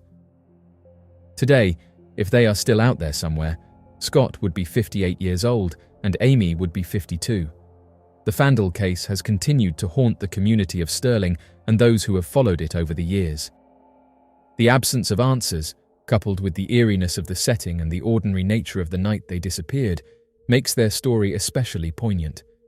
It serves as a stark reminder of how quickly and quietly lives can change, and how some mysteries remain unresolved despite the passage of decades. To this day, those who remember Scott and Amy continue to hope that the truth will one day come to light. The mysterious disappearance of Sharon Buis. The disappearance of Sharon Buis remains one of Alaska's most perplexing unsolved mysteries. On May 23, 2014, the experienced hiker and well-respected physical therapist vanished without a trace from the Mount Roberts Trail in Juneau. Despite a coordinated multi-day search effort involving state agencies, rescue teams, and even aerial technology, no definitive clues have ever emerged to explain what happened that day. Sharon Buis was 48 years old at the time she disappeared. She had built a life in Juneau, where she worked at Juneau Physical Therapy and ran a side business selling orthopedic office chairs. A woman of energy, discipline, and adventure, Buis was known for her active lifestyle. She had ice camped in Greenland, biked from Alaska to Canada, and participated in a wide range of physical activities, including kayaking, running, and hockey. Her disappearance shocked those who knew her, especially given her strong background in the outdoors. On the morning of May 23rd, Buis was last seen around 9:30 in the morning at Alaska Marine Lines in downtown Juneau, where she had gone to ship 2 orthopedic chairs. It was a seemingly ordinary task, but it would be the last confirmed sighting of her. She had made no mention of hiking plans to family or friends that day, and she left behind key gear, including her overnight pack and emergency GPS device. This was unusual for someone as safety-conscious and prepared as Buis, and it raised immediate concerns once her absence became apparent. She was scheduled to meet her longtime hiking companion, Ann Johnson, the following morning at 8:45 in the morning for a hike to Hawthorne Peaks. When Buis failed to show, Johnson became concerned. Trusting her instincts, she drove around to various trailheads looking for Buis's vehicle. At 9:30 that evening, she located Buis's car at the Mount Roberts trailhead. This discovery prompted a missing person report and triggered the beginning of an intensive search effort. The official search began in the early morning hours of May 25th and continued for 4 days. Search and rescue teams, including the U.S. Coast Guard, Alaska State Troopers, Alpine Club members, and specialized search dogs, scoured the Mount Juneau trail system. The Coast Guard brought in helicopters equipped with forward-looking infrared thermal imaging and night vision to aid in the search, while aerial teams covered difficult terrain like ravines and remote ridgelines. At one point, a search dog picked up a scent near the parking lot, but it led nowhere. Despite the extensive coverage, no signs of Sharon were found. There were no belongings left behind, no clothing items discovered, no footprints or broken branches to suggest a path. The trail network was combed and rechecked. Every possible route she could have taken, whether intentionally or accidentally, was reviewed. When the troopers eventually called off the official search, it left her loved ones devastated and confused. The decision was based on the belief that they had thoroughly searched every feasible area. In the months following her disappearance, scattered leads would surface, offering brief flashes of hope. One hiker mentioned encountering the scent of decay and possible signs of a bear in the area, but follow-ups led nowhere. Others searched near abandoned mineshafts and lesser-used paths, hoping to uncover a clue the initial team had missed. But all these efforts returned empty-handed. Speculation about what may have happened to Buis ranges from the plausible to the deeply unsettling. One theory suggests that she may have been injured or disoriented and wandered into terrain too treacherous for rescue teams to access. Others wonder whether she may have encountered an aggressive animal, though there was no evidence to support such an encounter. Some consider the possibility of foul play, but again, no evidence was ever recovered to support that theory either. With her phone untraceable and her GPS device left at home, there was little data to guide investigators. What troubles many about Sharon's case is the complete lack of physical evidence. Her vehicle was parked at the trailhead, suggesting she began her hike, but from that point onward, her path became invisible. It is as if she simply vanished into the wilderness, leaving behind a series of unanswered questions and a community that continues to mourn her absence. Now, years later, the case remains open. Sharon's disappearance is a painful reminder of the vast, untamed landscapes of Alaska, beautiful but unforgiving. Despite the passing of time, her family, friends, and those involved in the search continue to hold out hope that one day answers will come to light. Until then, Sharon Buis remains missing, her story etched into the collective memory of a region that still wonders what truly happened on that quiet trail in May of 2014. The strange disappearance of Erin Marie Gilbert. The mysterious disappearance of Erin Marie Gilbert continues to haunt the community of Girdwood, Alaska, and her loved ones. A vibrant, intelligent, and athletic woman with a bright future, Erin vanished under puzzling circumstances on July 1, 1995, during what was supposed to be a simple first date at the Girdwood Forest Fair. Despite the efforts of her family and community, and the enduring questions surrounding that day, she has never been found. Erin Marie Gilbert was born on May 4, 1971, in Everett, Washington. She was the youngest of 3 sisters and was known for her warm personality, quick wit, and striking presence. Standing at 5 feet 11 inches, she was both athletic and confident. In high school, Erin excelled in sports such as basketball, track, volleyball, and softball, while also maintaining a perfect GPA. Her creativity found expression through photography, modeling, and poetry. At the time of her disappearance, she lived with her eldest sister Stephanie and worked as a nanny in Anchorage. A few days before the fair, Erin met a man named David Combs while playing pool, a hobby she enjoyed. They spoke briefly and exchanged phone numbers. Combs later called and invited her to attend the Girdwood Forest Fair with him. Erin, never one to turn down a new experience, agreed to go. Combs picked her up from her sister's home around 4 in the afternoon on the day of the fair. Given the 40-minute drive, they likely arrived in Girdwood around 4:40 in the afternoon. According to Combs, the two stayed at the fair for just over an hour before deciding to leave around 6 in the evening. When they reached his car, he claimed that the battery had died because he left the headlights on. Rather than returning to the crowded fairgrounds to ask for help, Combs said he walked off alone in search of a friend's house to find jumper cables. He told police he left Erin at the vehicle and returned 2 hours later, only to find her gone. Strangely, when he attempted to start the car again, it worked without any issue. Believing Erin might have returned to the fair, he said he spent the next 5 hours searching for her there. The following morning at 7, Combs contacted Stephanie Gilbert to ask if Erin had made it home. She had not. Alarmed, Stephanie and her family immediately drove to the fairgrounds. When they arrived, Combs was already there and had been seen eating a hot dog, which suggested he had either been at or near the grounds for some time.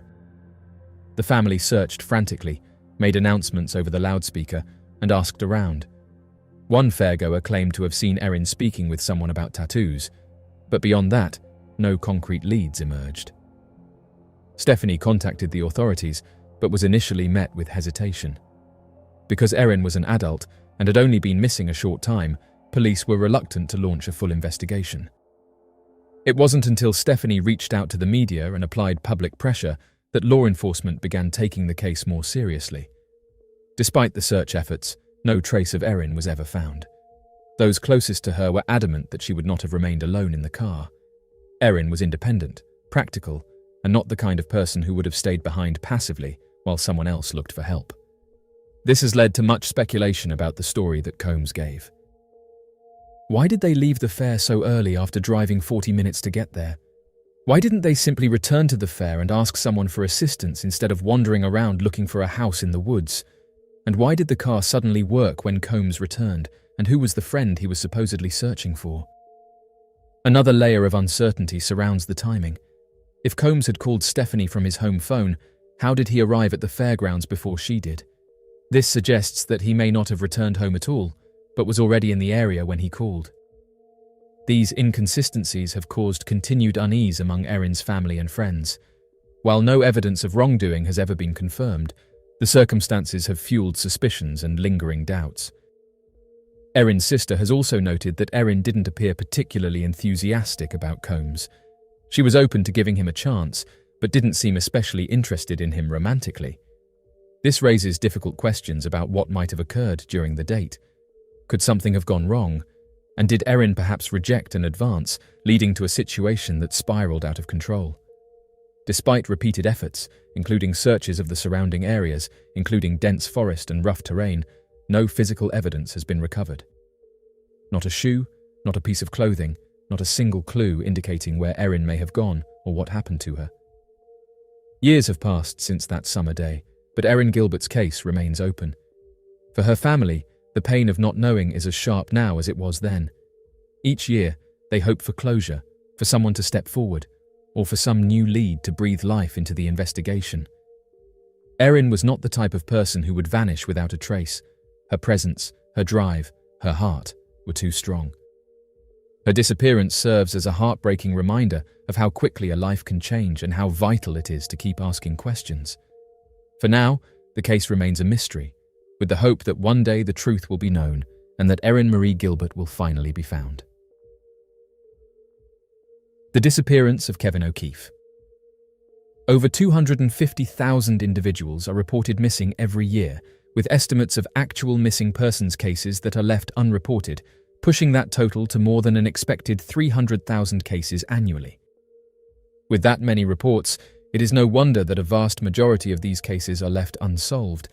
However, every now and then there are a series of missing cases that emerge that are so peculiar they become the subject of impossible to explain theories. Known as the Missing 411, there appears to be a substantial number of missing persons cases relating to the disappearances of individuals from national parks. In fact, many of these Missing 411 cases are believed to not be investigated too deeply, as some form of supernatural or paranormal cover-up takes place in these undisturbed locations. On the 8th of October, back in 1985, National Park Ranger David Nemeth was exploring the area of Wolf Point within Alaska's Glacier National Park when he came across a difficult-to-explain sight. For added context, Glacier National Park is considered to be one of the most remote camping and wilderness exploration areas of the United States. The location forms from a series of small inlets that expand into wider inlets on the Alaskan shores connecting with the Pacific Ocean, and so allow a greater movement of travel throughout the region by boat. As the National Park Ranger, David Nemeth, and his partner, who remains unnamed, were patrolling the shores of Wolf Point, they claimed to have noticed what they described as a small tent residing right next to the high tide line of the shore. Believing that someone had decided to set up their small camp right at the edge of the water, the two National Park Rangers quickly parked their boats on the shore and went to investigate further, hoping to warn the lone camper about the dangers of the sudden rising tide and the fear of losing any of their survival equipment. Almost immediately, the two men began to realize that something far more peculiar had occurred as they noticed that many of the more important pieces of equipment appeared to have been scattered throughout the area, as if the person was still setting up camp and had momentarily dropped their equipment. Outside of the tent, the National Park Rangers discovered an untouched sleeping bag and foam pad, alongside several tools used to put up a tent. Within the tent appeared to have been 1 month's worth of food, a couple of flashlights, several survival books on the Glacier National Park, pamphlets concerning safety and survival strategies, soap, several packs of cigarettes, a bottle of vitamin C supplements, a new compass, and many other items typically used for camping. However, all of the items appeared to have been either untouched or still in their store-bought packaging. After waiting a while and calling out for the camper, the two national park rangers realized they would be unable to conduct a search immediately, and so decided to return to their boat and outpost to regroup and plan a better strategy. A Freedom of Information Act request that would later reveal the park rangers' written investigation on the matter claimed that the site was so bizarre it caused them to worry about the condition of the camper, but were unable to find any evidence of a struggle or animal attack, and so were forced to postpone the search for another 24 hours. The following day, at first light, the two national park rangers returned to the site, accompanied by an additional 2 other national park rangers, and discovered the campsite in the exact same condition as the previous day. Now, believing that the camper responsible for the campsite was missing, or in trouble, the national park rangers began their search and rescue for the responsible party and began to investigate who could be missing.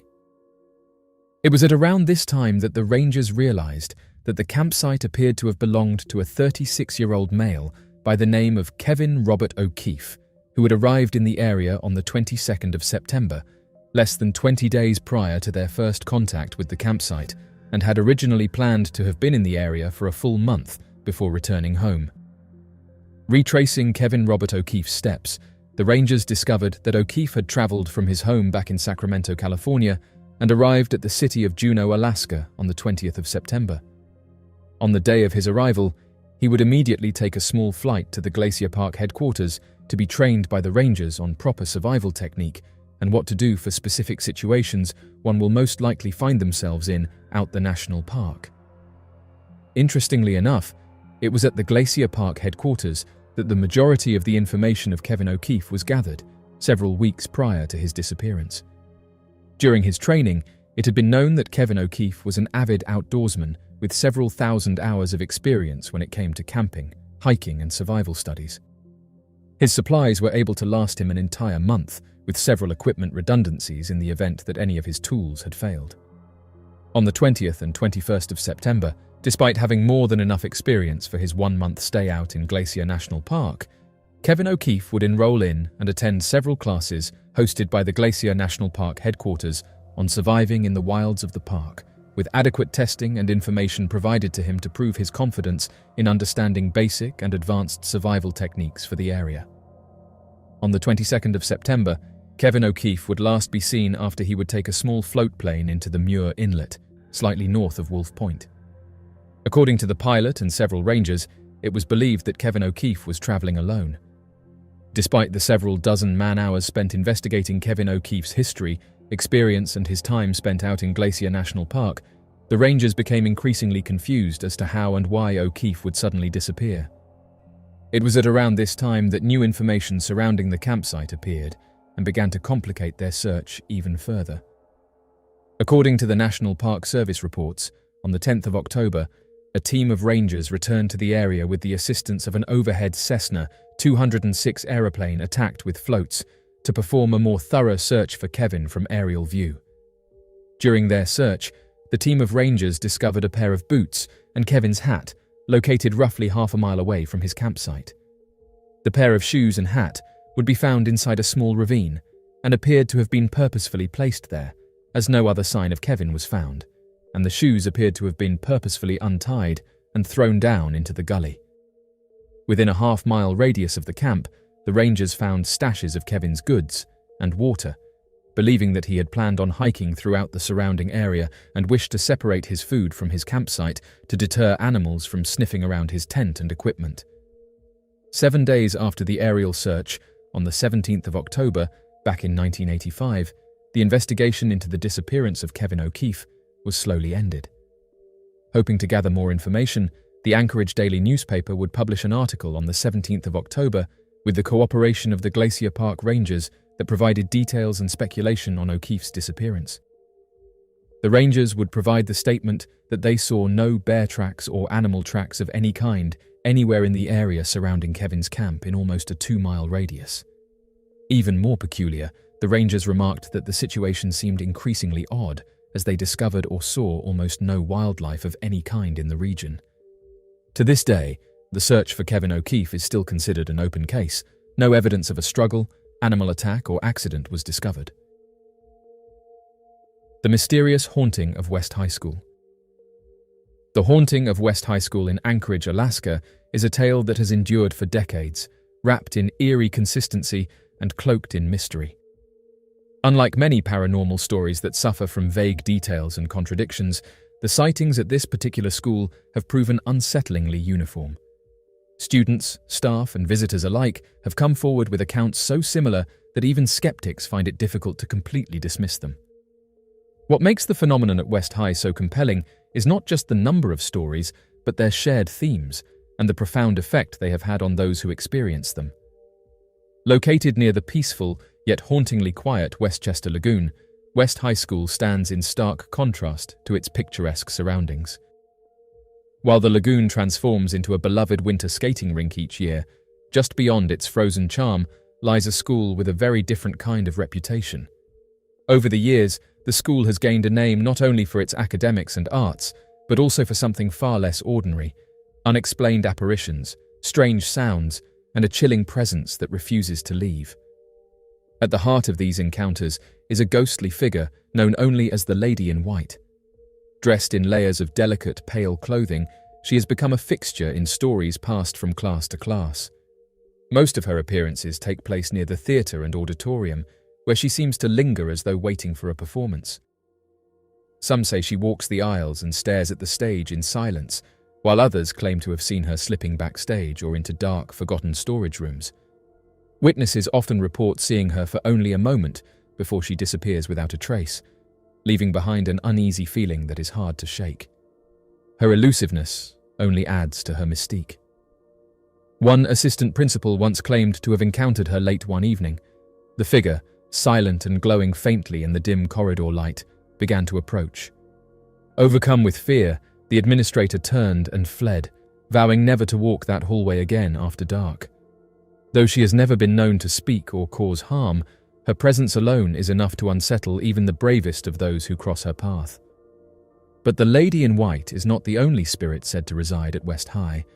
Another ghost, believed to be that of a former janitor, has also made his presence known. Unlike the fleeting grace of the lady, the janitor is more corporeal, even menacing at times. His pale skin and stern expression have startled more than one unsuspecting student. One girl, opening a basement door, found herself eye to eye with the ghostly man and was so frightened she threatened to drop her class rather than return to that part of the building. Despite his spectral form, the janitor appears to continue his earthly duties. Students and staff have reported hearing the sound of sweeping and footsteps in empty hallways. Some have even caught glimpses of his figure silently cleaning late at night. While his presence may not be overtly threatening, it is certainly unsettling, as if he has been bound to his role in life even beyond the grave. The consistency in the descriptions of these apparitions has led many to believe that something truly unusual resides within the walls of West High. These aren't random ghost stories passed along for entertainment. They come from different people, at different times, who often describe nearly identical encounters without prior knowledge of others' experiences. This pattern gives the tales a weight that pure imagination cannot explain away. For those who have never had a paranormal experience, it is easy to be skeptical. The supernatural often lives in a realm that defies logical understanding. But for those who have felt a chill on a warm day, who have seen shadows move where none should or heard voices in an empty room, belief is no longer a matter of faith, but of experience. The haunting of West High represents one of those rare cases where the veil between the known and unknown seems especially thin. Whether one believes in ghosts or not, the stories from West High School have become part of the institution's legacy. They are whispered in hallways, passed down in student circles, and retold by alumni who never forgot their brush with the unexplained. In a place meant for learning and creativity, these strange figures have carved out their own space, unseen by many, but unforgettable to those who cross their path. Anchorage's West High may be just another school to outsiders, but to those who walk its halls after the final bell, it is something more. It is a place where the past refuses to be forgotten, where shadows sometimes have stories to tell, and where a lady in white and a dedicated janitor may still wander, eternally part of the school's curious and chilling legacy. Leonard Lane disappearance in the Alaska Triangle. With every new discovery often comes a tide of new questions, mysteries, and the unexplained. One of the most puzzling regions in the United States is the Alaska Triangle, an area stretching between Anchorage, Juneau, and Utqiagvik, the northernmost city in Alaska. Known for its harsh climate, remote landscapes, and long, dark winters, the Alaska Triangle is not the kind of place where someone would want to be lost. Yet, strangely, since 1988, more than 16,000 people have vanished in this region under mysterious circumstances. Among those lost to the Triangle is Leonard Lane, a 73-year-old veteran who disappeared without a trace during a 1995 Independence Day celebration in Fairbanks. Leonard Lane's disappearance stands out not just for its suddenness, but also for how little information was ever recovered about what happened to him.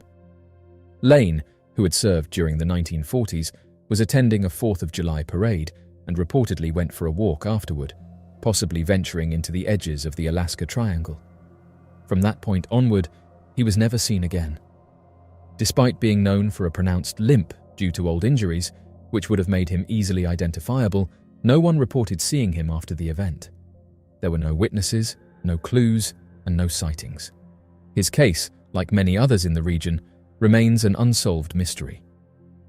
Lane was officially declared legally deceased 2 years later in 1997, but this legal closure brought no real answers. The absence of physical evidence or any sign of struggle left many wondering how someone could simply vanish in broad daylight during a public event with no trace. Some have speculated about environmental dangers, such as wildlife or treacherous terrain, while others lean toward more unconventional theories tied to the region's reputation for strange disappearances. The Alaska Triangle has long been the subject of curiosity and speculation. The area has claimed the lives and whereabouts of not only locals, but high-profile individuals as well. In 1972, for example, Congressman Nick Begich and House Majority Leader Hale Boggs disappeared while flying from Anchorage to Juneau. Their plane was never recovered. Then, in 2001, Thomas Anthony Nuzzi, a traveling nurse staying in Anchorage, failed to appear for work and was never found again. These cases, like Leonard Lane's, only add to the mystique of the area. Although it may not attract the same level of global attention as the Bermuda Triangle, the Alaska Triangle holds its own as a region filled with mystery. The terrain itself seems to swallow up not only people but any trace of their existence. The environment is unpredictable, the weather unforgiving, and the isolation extreme. Whether the causes behind these disappearances are environmental, human, or something more mysterious, the result is the same: a growing number of people missing, with no answers and no closure for their families. The story of Leonard Lane is a reminder that even in a world of advanced technology and instant communication, people can and do vanish without explanation. His case, quiet and largely forgotten by the public, still echoes in the broader story of the Alaska Triangle, a place where questions often outnumber answers. The world is vast, and some parts of it, like the frozen, shadowy reaches of Alaska, remain unexplored in more ways than one. As long as the search for truth continues, so too will the fascination with the unexplained. The unknown has always captivated human imagination, and stories like Leonard Lane's serve as haunting reminders that some mysteries still defy explanation. Whether through continued investigation or chance discovery, perhaps one day these lingering questions will find answers. Until then, the journey of searching, questioning, and hoping continues, echoing in the cold winds and endless wilderness of Alaska's most mysterious triangle. The Patterson River and its chilling legends. The Patterson River area of Alaska has long been surrounded by an eerie aura of mystery and fear. Tucked within the treacherous and frigid terrain of the Alaskan wilderness, the region is not only known for its natural beauty, but for its dark legends, particularly those tied to an entity feared by the indigenous Tlingit people, the Kushtaka. According to tribal folklore, the area was once referred to as the Bay of Death, and the events that earned it that name remain one of the oldest and most chilling tales from Alaska's shadowed past. The story dates back to the mid-1700s, when a thriving Tlingit settlement existed along the shores of the Patterson River. With more than 500 inhabitants, it was a substantial and well-established community. However, according to legend, a mysterious and devastating event erased the settlement from existence. While later generations attributed the disaster to a sudden and violent mountain slide that buried the village under tons of debris, many within the Tlingit tribe believed a darker force was responsible. They whispered that a group of Kushtaka, shape-shifting creatures from their mythology, had orchestrated the disaster, leading to the complete loss of their people. Fearing further attacks, the Tlingit abandoned the region entirely and resettled elsewhere, carrying with them stories of the land they had lost and the terrifying creatures they believed haunted it. The Kushtaka, described in tribal tradition as trickster entities, are some of the most feared figures in Tlingit folklore. These beings are said to shift between human-like forms and that of an otter, and sometimes assume unrecognizable animal-like shapes that defy logical description. In their most feared roles, the Kushtaka are cruel and deceptive. They are said to lure sailors and travelers to icy waters by imitating the cries of a baby or the desperate scream of a woman. Once their victim draws near, confused and off guard, the Kushtaka either transform the person into one of their own or cause them to vanish without a trace. In some stories, they trap the unsuspecting by creating illusions, either visual or auditory, that disorient and distract. When their target is sufficiently confused or isolated, they act. Other versions claim that victims are never seen again, taken into the wilderness to live in a transformed state, cut off forever from friends and family. Many elders within the tribe warn that the Kushtaka are especially drawn to young adults, and over generations, the creatures have become a cautionary figure, much like the boogeyman in Western tales. Anthropologists believe that such legends may have served as a protective cultural narrative, meant to keep young people from wandering near dangerous riverbanks or into snow-covered wilderness areas alone. But the lore didn't stay buried in the past.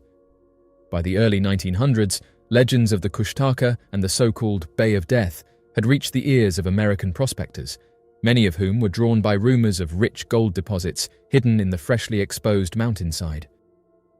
With dreams of sudden wealth, dozens of expeditions set out into the wilderness surrounding the Patterson River. Most of them would never return. The reasons for the high failure rate among these expeditions were often attributed to natural causes: harsh winters, insufficient supplies, and the challenges of surviving in such an unforgiving environment. But those few who did survive had stories that stretched the limits of belief. They spoke of strange experiences, of being stalked by strange, foul-smelling creatures in the woods, of attacks that seemed strategically coordinated, and of a silence in the forest that was too complete, too unnatural. According to their accounts, many of these encounters took place near two distinct lakes, one of them later identified as S Lake, and the other described as crescent-shaped. It was while moving through this area that the survivors claimed they were confronted by strange beings, creatures unlike anything they had encountered before. These figures were small, standing roughly 4 feet tall, covered in matted hair, with clawed limbs and distorted features that seemed to blur the line between man, monkey, and beast. Their tracks were unsettling, neither fully human nor animal, and the stench they carried was nauseating, compared by some to a mixture of decay and skunk spray, which many thought came from open sores on their bodies. These creatures, said to emerge from the shadows with silent coordination, would isolate members of the group, attacking from multiple directions. Some of the expeditionists described the attacks as almost tactical, with the creatures seemingly understanding how to split up groups and drive them into more vulnerable positions. While some managed to escape the assaults, their ordeal was far from over.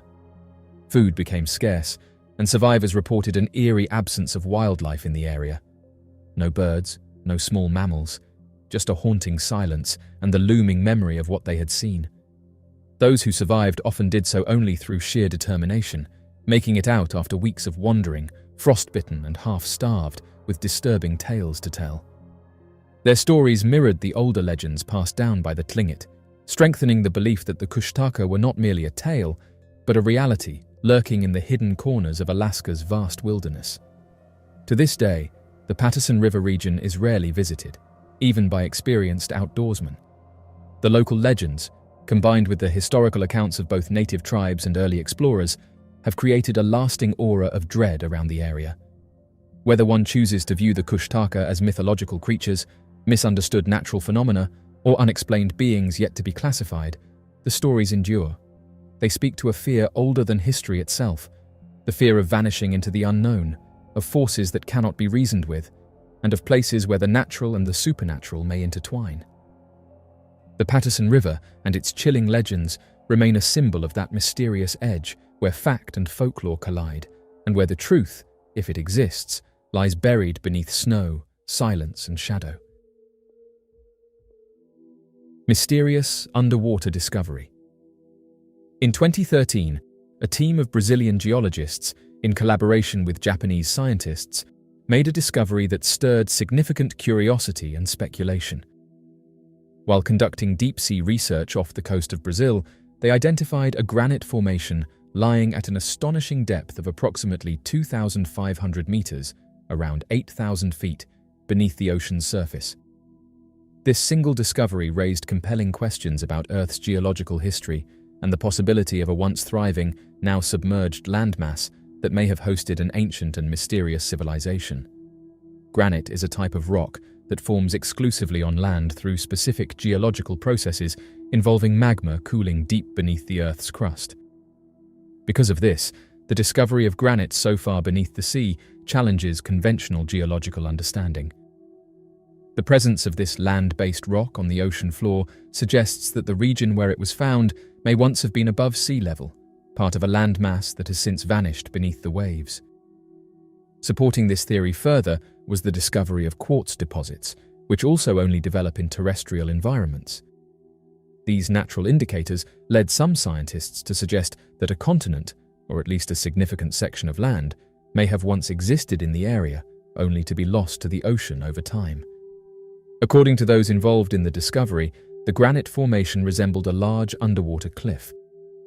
It appeared natural and not the result of random debris or ship-related activity. Though some skeptics proposed that the granite might have originated as discarded ballast from a vessel, this theory seems unlikely given the sheer size of the deposit and its location in a remote part of the Atlantic Ocean. The odds of such ballast forming a cliff-like structure in such an isolated place are considered extremely low by most experts who have studied the site. The implications of this finding are significant. If the granite and quartz deposits are indeed remnants of a lost landmass, then it could be evidence of a sunken continent that once supported complex ecosystems, or even early human life. Some researchers speculated that this area might be connected to ancient legends of lost civilizations, such as Atlantis, though such claims remain purely speculative in the absence of further evidence. Nonetheless, the concept of submerged ancient lands continues to capture the imagination of scientists and the general public alike. While additional expeditions and studies were expected to provide more clarity, as of now, no definitive follow-up discoveries have been made to confirm the existence of a lost continent in this region. Still, the granite cliff stands as a tantalizing clue, a geological anomaly that hints at a deeper story yet to be fully understood. Whether it was once part of a thriving civilization or simply a relic of Earth's shifting crust, its mystery endures, waiting for the next chapter to be uncovered. Mysterious structure resembling a pyramid found at the bottom of Fuksian Lake. In the still waters of Fuksian Lake, nestled in China's Yunnan province, lies a submerged mystery that has captivated archaeologists, historians, and curious minds alike. On June 30, 2006, a team of Chinese archaeologists embarked on an extensive underwater exploration that would lead to the discovery of an astonishing cluster of ancient structures. Among the findings was a large, pyramid-like structure that continues to challenge conventional historical narratives and spark intense debate about the true depth of China's ancient past. Fuksian Lake itself is one of the deepest freshwater lakes in China, and its pristine waters conceal secrets from eras long forgotten.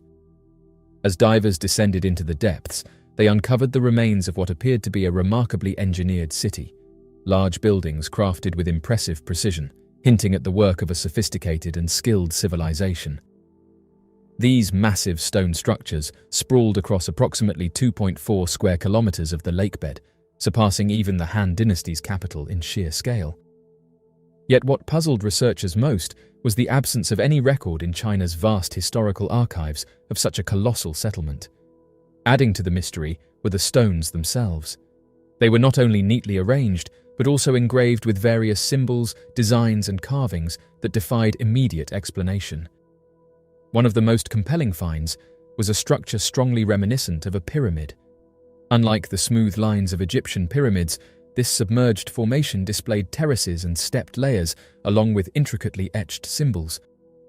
The stones used in its construction were adorned with carvings of circles surrounded by radial lines, strikingly resembling sun symbols. One stone, in particular, featured a small circle in the upper right corner encircled by 7 rays, while another bore a similar circle with 4 rays. These figures bore similarities to those found on bronze drums from the spring and autumn period, dated between 722 and 481 BC. However, the carvings discovered at Fuksian Lake appeared to predate even these ancient artifacts. Among the most remarkable finds were stone carvings resembling masks with exaggerated facial features, flat cheeks, sunken eyes, and indented teeth that did not appear entirely human. These faces hinted at a symbolic or spiritual purpose behind the carvings. Other stones revealed simple but curious symbols, including what looked like the numbers 0 and 1, formations of 7 holes, Roman numeral-like markings, and the letter Y. Whether these carvings were purely decorative, religious, or even indicative of an early form of language remains unknown. Their presence adds complexity to an already baffling mystery. Historically, the lake is believed to have been near the site of Yuyuan City, founded during the Western Han dynasty, but references to Yuyuan vanish mysteriously from records following the Sui and Tang dynasties. Folklore offers a haunting explanation. The entire city and its inhabitants are said to have sunk into the lake, swallowed by unknown forces. Though earlier theories speculated that the ruins may belong to Yuyuan or the Dian kingdom, both of which primarily used wood and clay for construction, the stone composition of the underwater structures suggests a much older and possibly unknown civilization.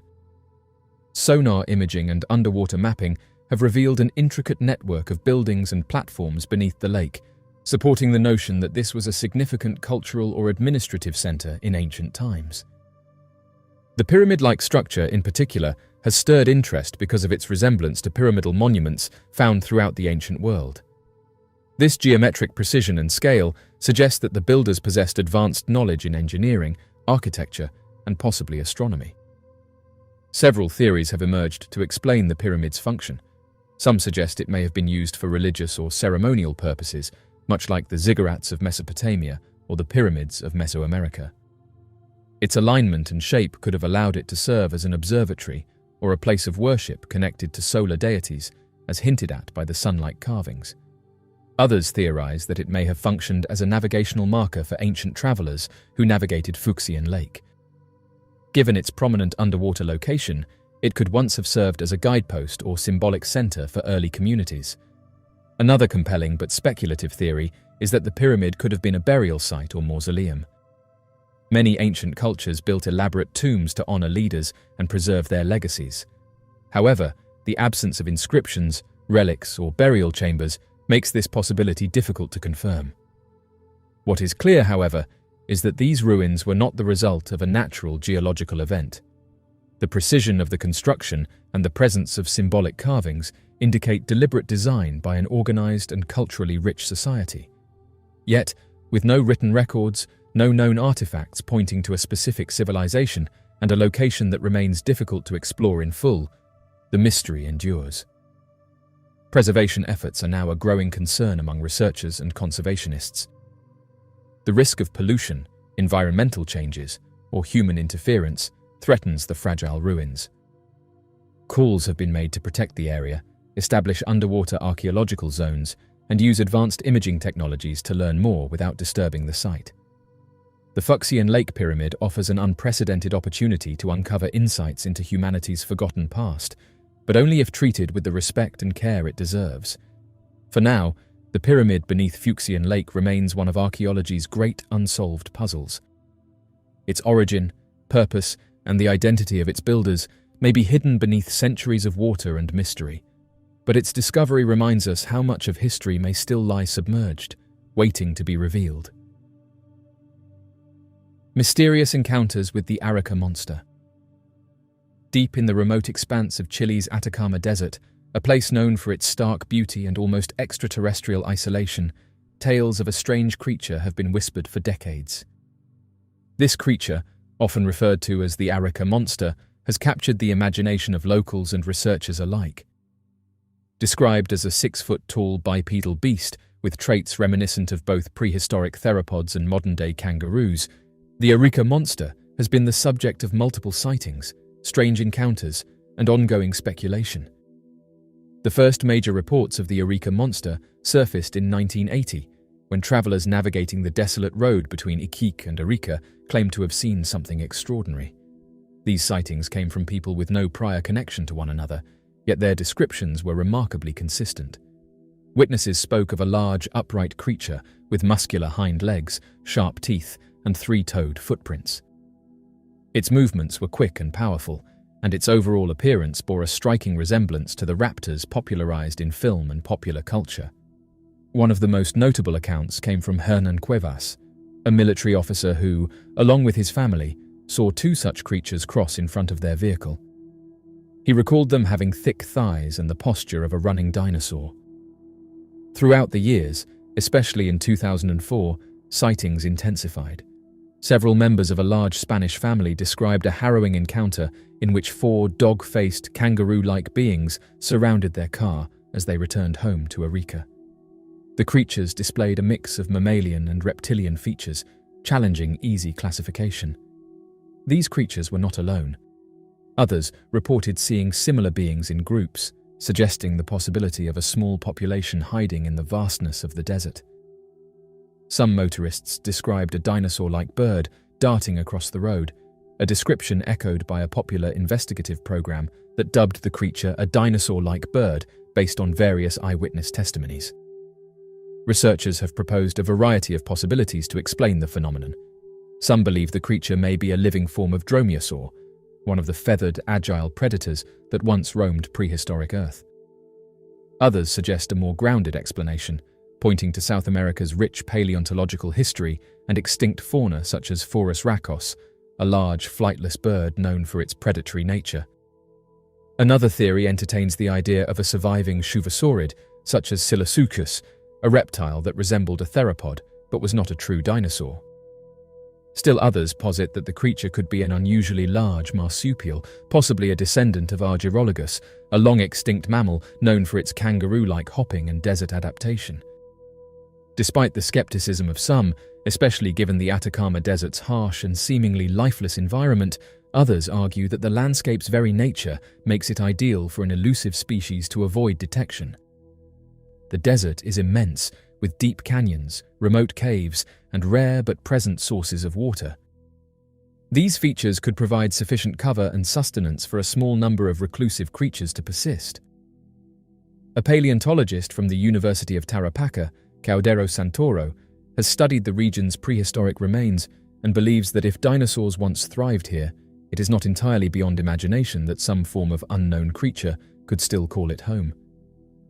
The area's mystery has drawn the attention of researchers, travelers, and television crews alike.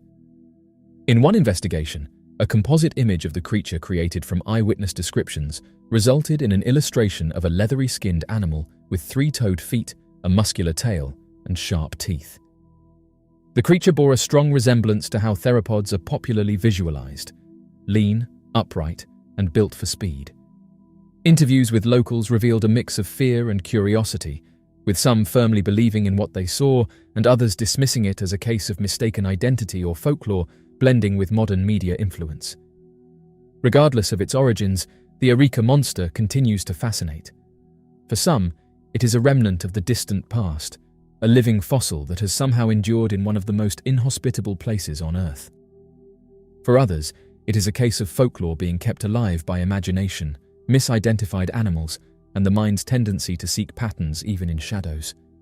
The truth remains elusive, hidden somewhere in the endless sands of the Atacama, where silence and time protect secrets millions of years in the making.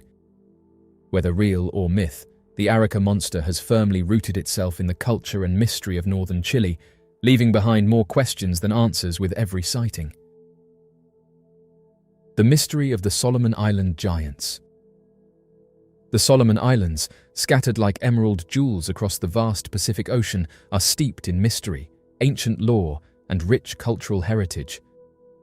Among the many mysterious tales that have emerged from this tropical archipelago, one of the most persistent and fascinating is that of the Solomon Island giants, towering humanoid beings said to inhabit the remote and unexplored jungles of the islands. Local oral traditions, handed down from generation to generation, speak vividly of these beings. The giants are described as immensely tall, sometimes over 10 feet in height, with large feet, strong builds, and distinctive facial features. In some accounts, their hair ranges from black to reddish-brown, and their eyes are described as unusually bright or red, said to shine in the dark. While some legends portray them as protectors of the land, guardians of sacred places and carriers of ancient wisdom, others speak of them with caution, noting their strength, secrecy, and potential for destruction if disturbed. The Solomon Islanders, particularly those living in the dense interiors of Guadalcanal, hold deep reverence for these beings.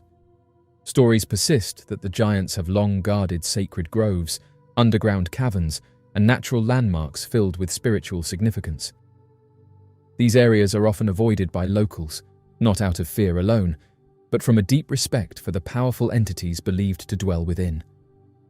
Throughout the 21st century, researchers intrigued by accounts of unknown hominids have turned their attention to the Solomon Islands. Among them is Marius Boirayon, a former Australian military contractor, engineer and pilot who married a Solomon Islander and became deeply immersed in the local culture. During his time living and working among the islanders, Boirayon encountered countless tales of giants, so consistent and detailed across different communities that he felt compelled to investigate further.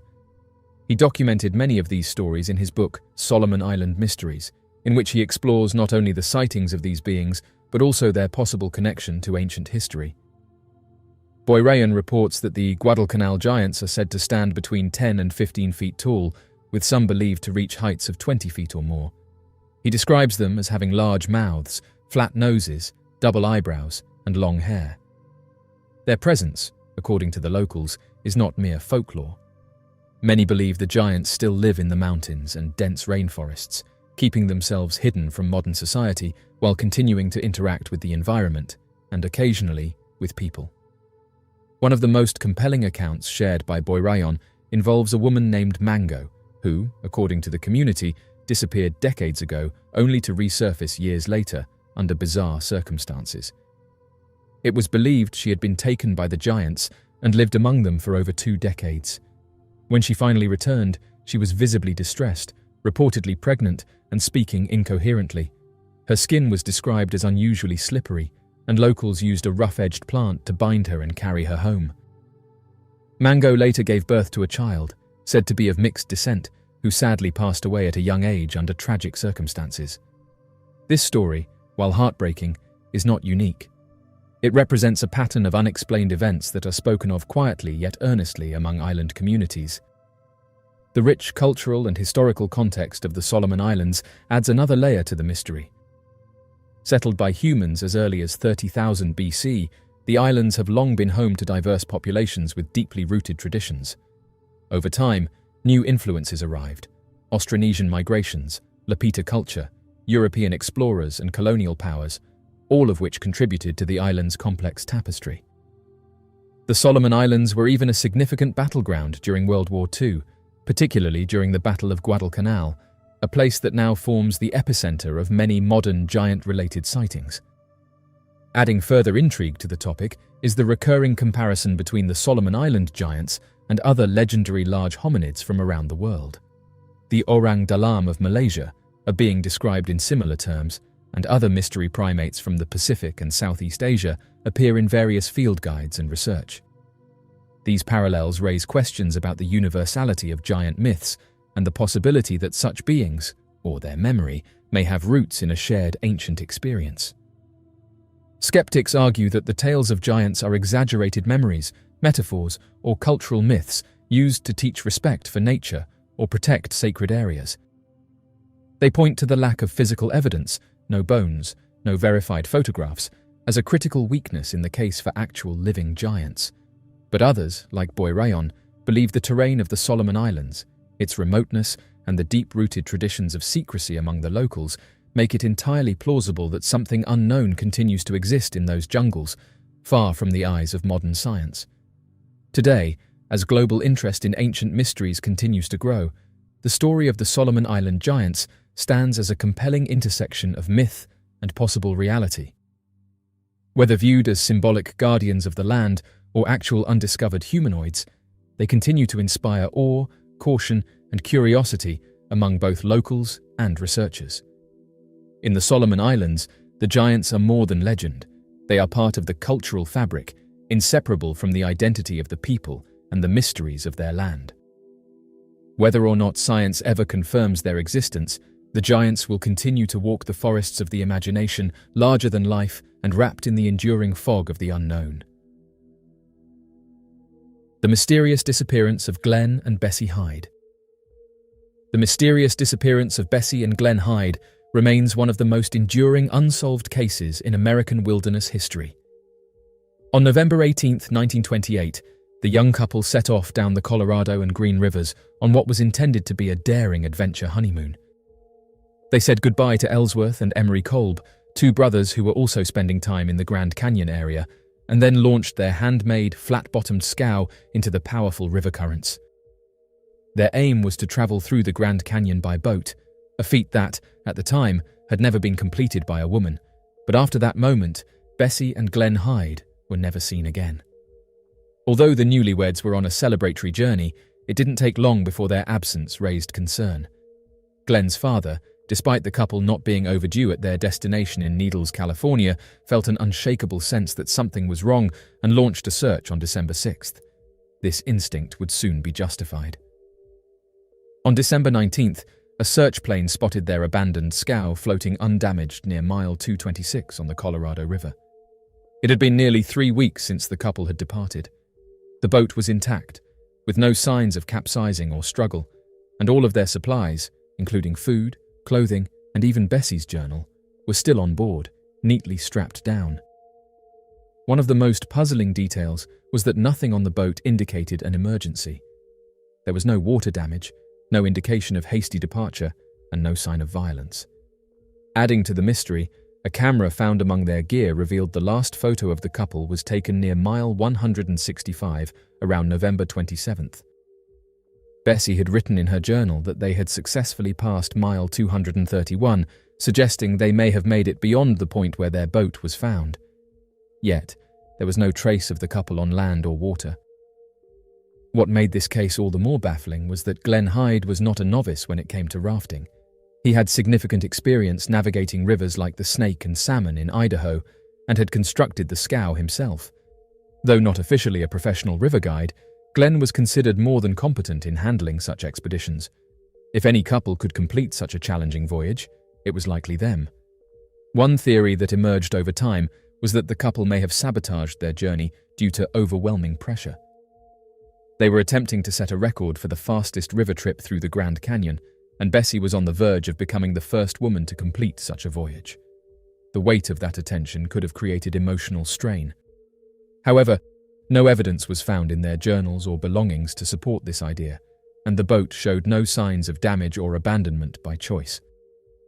Another, more plausible theory suggests that they may have been swept overboard near mile 232, a particularly dangerous stretch filled with granite rocks that lie just beneath the surface. These rocks are notorious for overturning boats, even in modern times.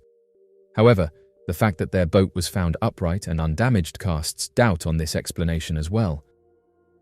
Had the vessel struck rocks or flipped, there would likely be visible signs. Over the decades, the disappearance of Bessie and Glenn Hyde has given rise to numerous stories, theories, and even hoaxes. In 1971, an elderly woman reportedly claimed during a river rafting trip that she was Bessie Hyde and that she had escaped the canyon after defending herself from an abusive Glenn. However, when pressed for more details, she denied ever making the statement.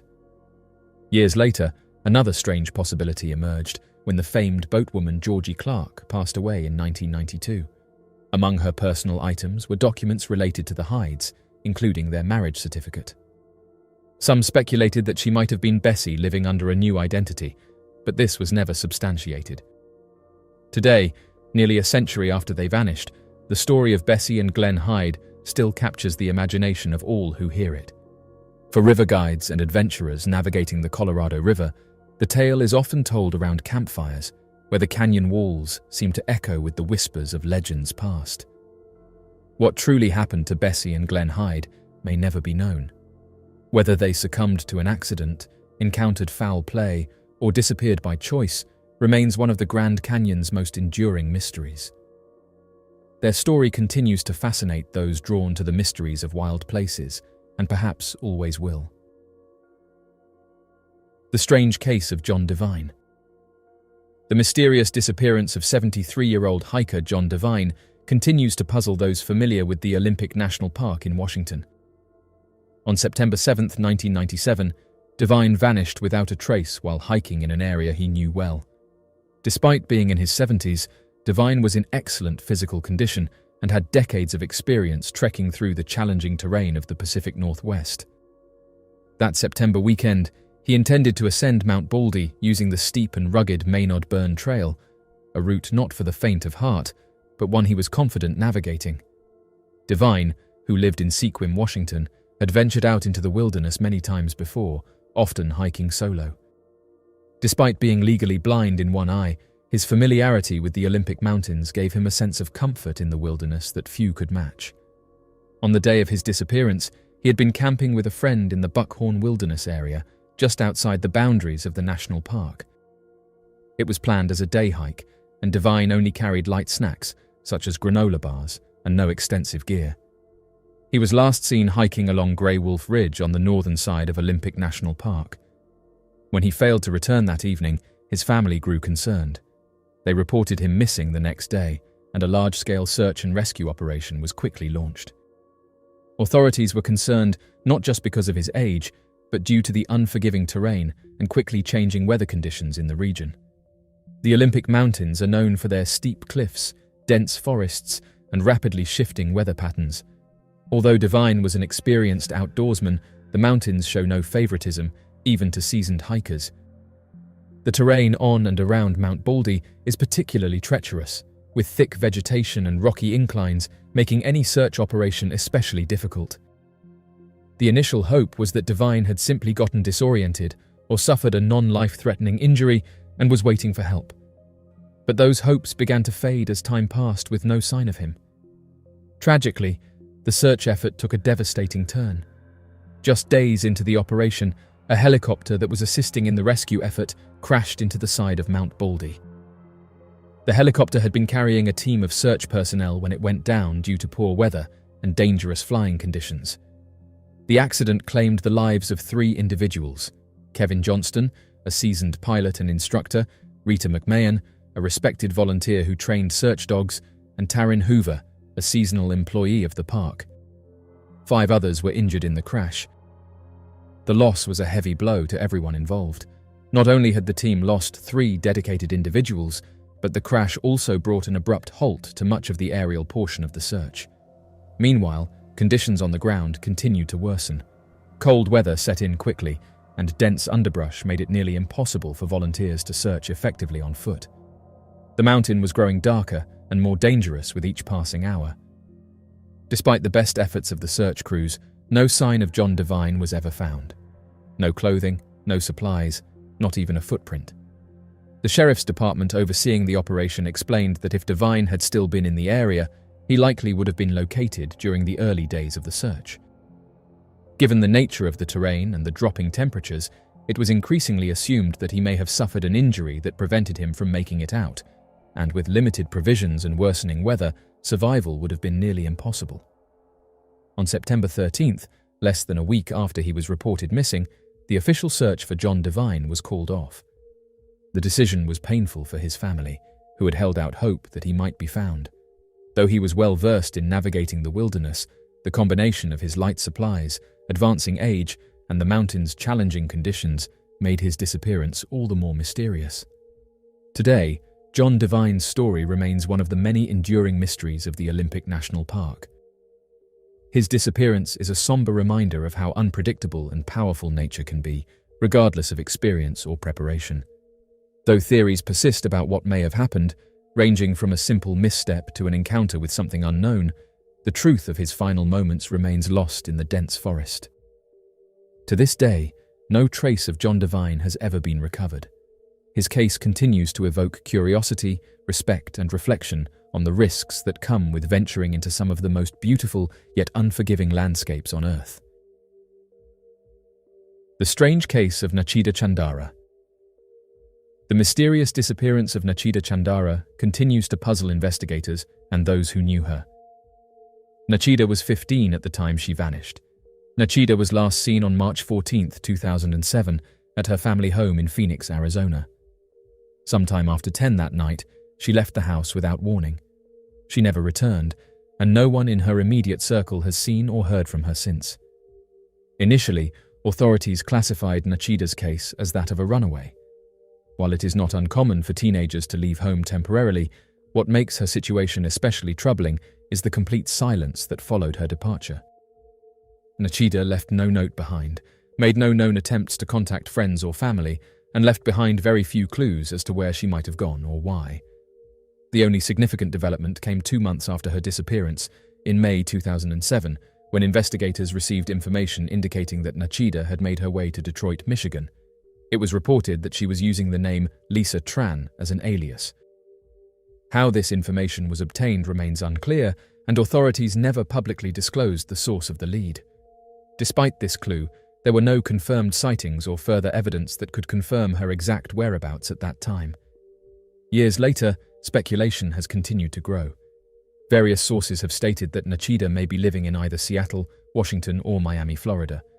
These cities are not only far from her original home in Phoenix, but also from each other, adding confusion to an already uncertain situation. There has been no public explanation as to what links Nachida to these cities, whether through tips, possible sightings, or digital traces. It has left those following the case wondering if she moved frequently, or if someone else may have been involved in orchestrating her disappearance and movements. Although she remains classified as a runaway, the fact that she has not made contact with family or surfaced officially in any capacity for such an extended period raises questions about her safety and well-being. Families and investigators alike often hold on to hope in these types of cases, as time sometimes brings new technology, new witnesses, or fresh leads that can provide a breakthrough. In Nachida's case, however, more than a decade has gone by without any resolution. Her disappearance has left a hole in the lives of those who care about her. For her family, each passing year is a painful reminder that their daughter, sister, or friend is still missing. They continue to hope that she is alive and that one day she might return or be located. Meanwhile, investigators remain open to new leads, holding on to the possibility that even the smallest detail could one day shed light on where Nachida went, who she might be with, and why she left. Until that day comes, the disappearance of Nachida Chandara remains an open and deeply unsettling mystery, one that continues to echo through the lives of all who remember her. The disappearance of Sophie Smith. The disappearance of Sophie Smith on December 26, 2017, remains one of the most mysterious and puzzling cases in recent memory. Sophie, a 21-year-old biomedicine student at the University of East Anglia, vanished in the early hours of Boxing Day after leaving her mother's home in Gorleston, Norfolk. At around 3 in the morning, a CCTV camera captured an image of her walking alone along the beach in the direction of the sea. That image would be the last known sighting of her. Sophie's sudden disappearance came without warning to those around her, though it later emerged that she had been quietly struggling with deep emotional challenges. Prior to leaving the house, she had recorded a heartfelt video describing the immense pain she felt from dealing with anxiety and depression. A note was also found, suggesting that she had been in a fragile emotional state. The decision to leave home in the middle of the night, dressed only in a vest top and shorts during freezing temperatures, pointed to an impulsive and deeply emotional act. Her father, Martin Knowles, later urged others experiencing similar emotional distress to speak up and seek help, especially during the holiday season, a time that can amplify feelings of isolation and vulnerability. He emphasized that someone's health should never be a source of shame, encouraging open conversations and support for those who are struggling. Despite an immediate and extensive search effort involving police officers, volunteers and local residents, no trace of Sophie has been found. Authorities searched key locations, including Beacon Park Industrial Estate and Beacon Wood, areas she was known to frequent. The police urged the public to check outbuildings and sheds in case Sophie had sought shelter, but the search yielded no results. Officers also reviewed her social media accounts and spoke with friends and family to gather as much context as possible. However, there were no confirmed sightings or new leads. Inspector Will Drummond, who led the investigation, noted that Sophie had seemed withdrawn in the days leading up to her disappearance. He confirmed that this was the first time she had ever gone missing, which made the situation even more concerning. According to those who knew her, her actions on the night she disappeared were completely out of character. The lack of any communication, sightings, or evidence since that day has left Sophie's family and the community in a prolonged state of uncertainty. Her disappearance struck a deep chord, prompting both public concern and an ongoing dialogue around people's well-being, especially among young people. Though years have passed, Sophie Smith remains missing. Her family continues to hold on to hope, even as they encourage greater awareness and compassion for those experiencing emotional distress. Sophie's story is not only one of mystery, but also a sobering reminder of the silent struggles many face. The mysterious case of Rosalind Balingal. The mysterious disappearance of Rosalind Balingal remains one of South Africa's most haunting unsolved cases. A young woman of striking beauty and deep internal complexities, Rosalind vanished without a trace in August 1969 during a retreat to the Knysna forests. Decades later, her story is still remembered for its strange twists, lingering questions, and tragic possibilities. At the time of her disappearance, Rosalind was a tall, ethereal figure standing 6 feet tall, with long red blonde hair and piercing blue-green eyes. Those who knew her described her as captivating, with a beauty that recalled the romantic style of the pre-Raphaelite era. Yet behind this surface, Rosalind struggled with insecurity and emotional turbulence. She often appeared shy, distant, and emotionally withdrawn.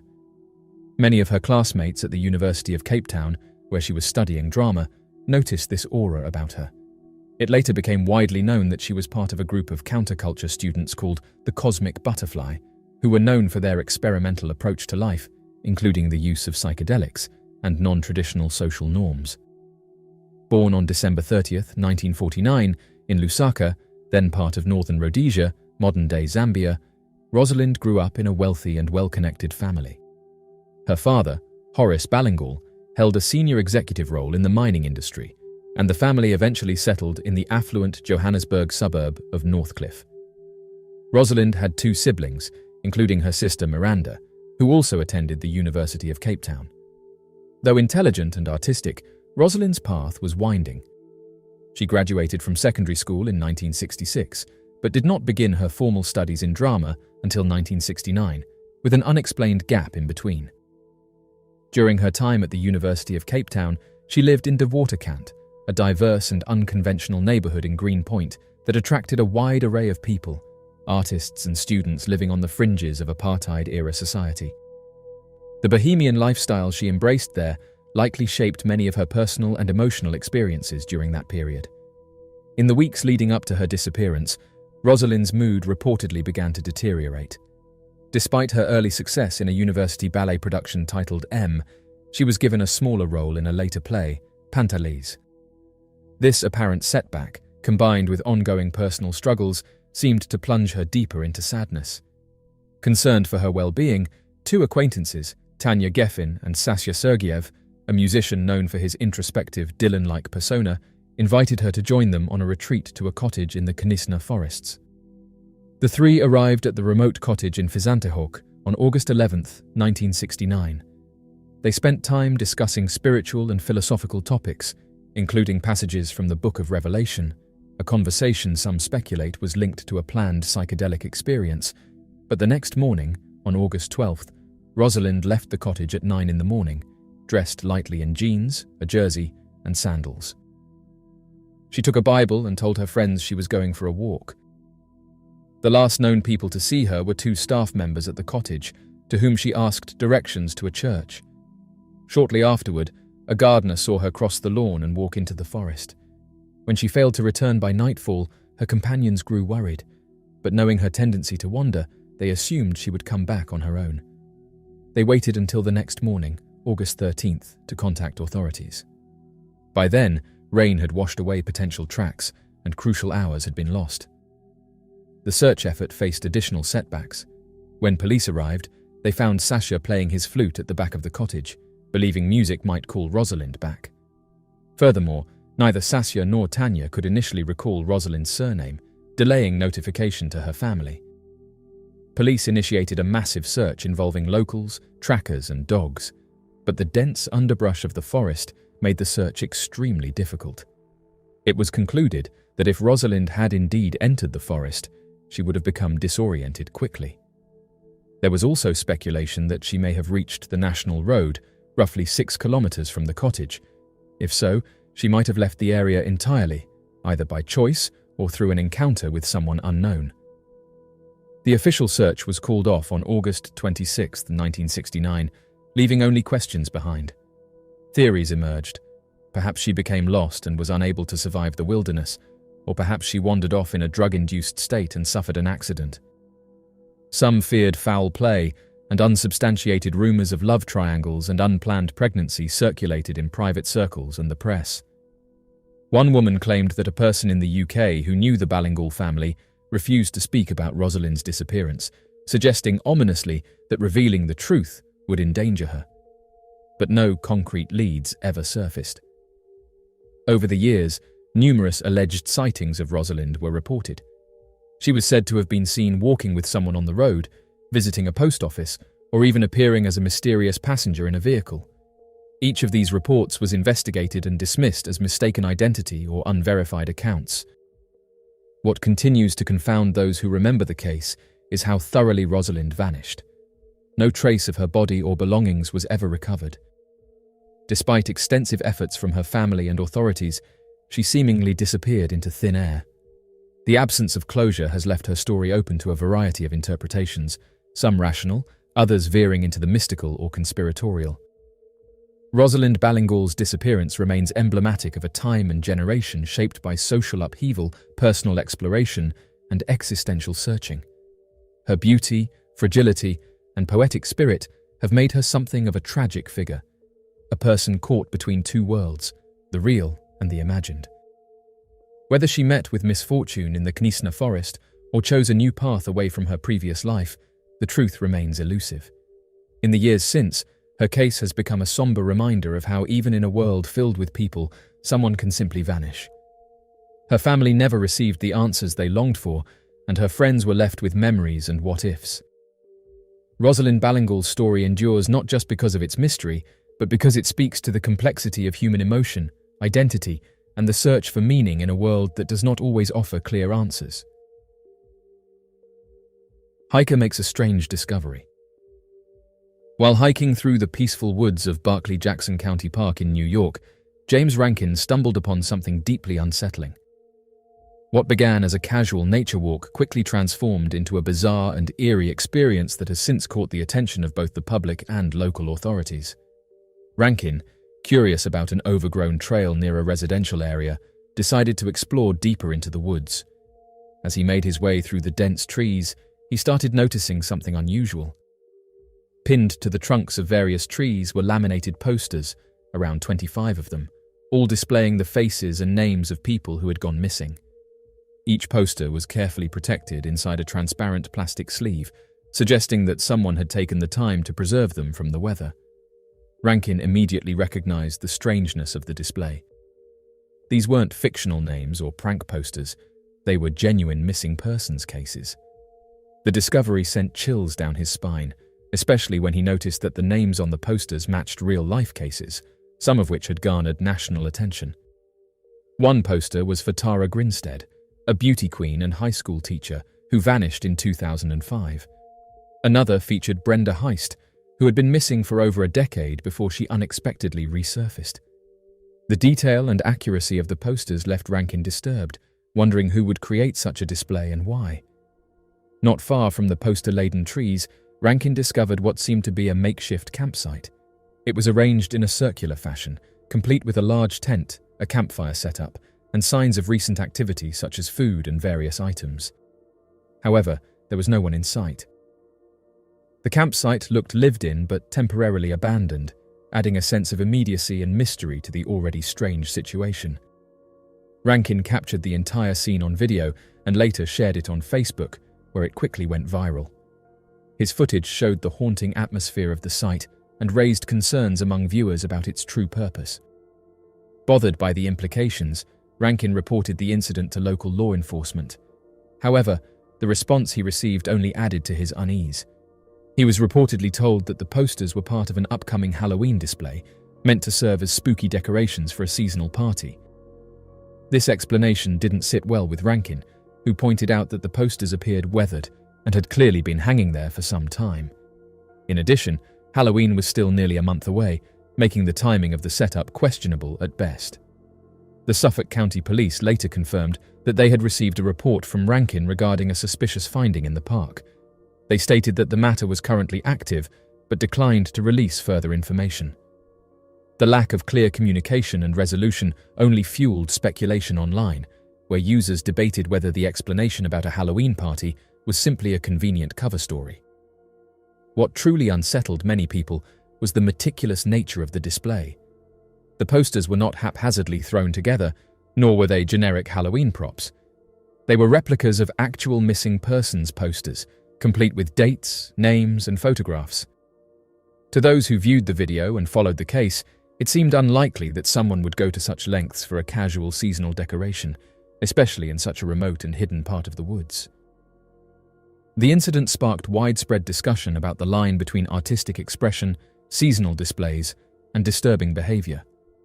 While it is not uncommon for Halloween setups to lean into themes of mystery or fear, using real missing persons cases, especially unresolved ones, can feel disrespectful and potentially exploitative. For the families and loved ones of those still missing, seeing their stories used in such a context could be painful and upsetting. Whether or not the site was intended as a Halloween prank, an artistic installation, or something more serious remains unclear. Rankin's discovery reminds us that even in places meant for peace and recreation, strange and unexplained phenomena can still unfold. The incident raises important questions about sensitivity, intention, and how far people are willing to go to create an eerie atmosphere. As of now, the so-called shrine in the woods of Berkeley-Jackson County Park continues to raise eyebrows. The police investigation is ongoing, and no one has claimed responsibility for the posters or the campsite. For James Rankin and those who have followed his story, the unsettling feeling lingers. It remains a haunting reminder that sometimes the most disturbing things are not found in stories or legends, but in the quiet, shadowed places just beyond the edge of the familiar. The mysterious origins of this stone pillar. In the vast and rugged wilderness of northern New Mexico, where the history of ancient civilizations, colonial explorers, and indigenous peoples intertwines, historian Louis Cerner uncovered a mystery that continues to defy explanation. A native of Springer and Cimarron, Cerner has dedicated his retirement years to documenting the stories and heritage of the region he calls home. But in 2013, during what seemed to be an ordinary visit to a local hotel, Cerner found himself at the center of one of New Mexico's most intriguing historical puzzles, a mysterious stone pillar covered in unfamiliar symbols. The discovery took place in the lobby of the St. James Hotel in Cimarron, a historic building known for its Old West legacy. While browsing the lobby, Cerner's eyes were drawn to a white stone tucked away in the corner. At first glance, the object resembled a marker of some kind, and the front desk clerk casually explained it was a Santa Fe trail marker. But Cerner, whose studies and travels had taken him far beyond the borders of New Mexico, immediately recognized something unusual. The stone bore carvings and symbols that were unfamiliar in local historical context. Most notably, it featured Templar crosses, emblems deeply associated with the Middle East and the era of the Crusades. The sight ignited Cerner's curiosity. He took photographs, examined the pillar from every angle, and began to question its origins. Why would a stone that appeared to bear Middle Eastern religious or cultural symbols be located in a New Mexico hotel? Who brought it here, and for what purpose? Cerner doubted the Spanish or early European settlers were responsible, The style and craftsmanship seemed out of place. It reminded him more of sacred objects tied to the Knights Templar and ancient temples of Jerusalem. Driven to learn more, Cerner traced the stone's presence at the hotel back to 1987, when a local rancher reportedly found it and brought it into town. According to one version of the story, told to Cerner by former hotel owner Ed Sitzberger, the rancher, Milton McDaniel, had discovered the pillar in the Valle Vidal area while scouting grazing land. Uncertain of its significance, McDaniel brought it back to Cimarron, where it was displayed in the hotel lobby as an artifact of curiosity. However, a member of the McDaniel family later contacted a news outlet to dispute this account, suggesting the stone had been found on their private property, not in the Valle Vidal. The ambiguity surrounding the pillar's origin only deepened the mystery. Cerner reached out to archaeologists, historians, and religious scholars in search of answers. He contacted institutions like the University of New Mexico and the Office of the State Historian, hoping someone would take interest in the unique find, but his efforts were largely met with silence or disinterest. Experts hesitated to weigh in, especially since the stone was no longer in its original location. Without it being in situ or found and studied in place, some researchers dismissed it as potentially inauthentic or not worthy of official inquiry. Yet Cerner's investigation didn't end there.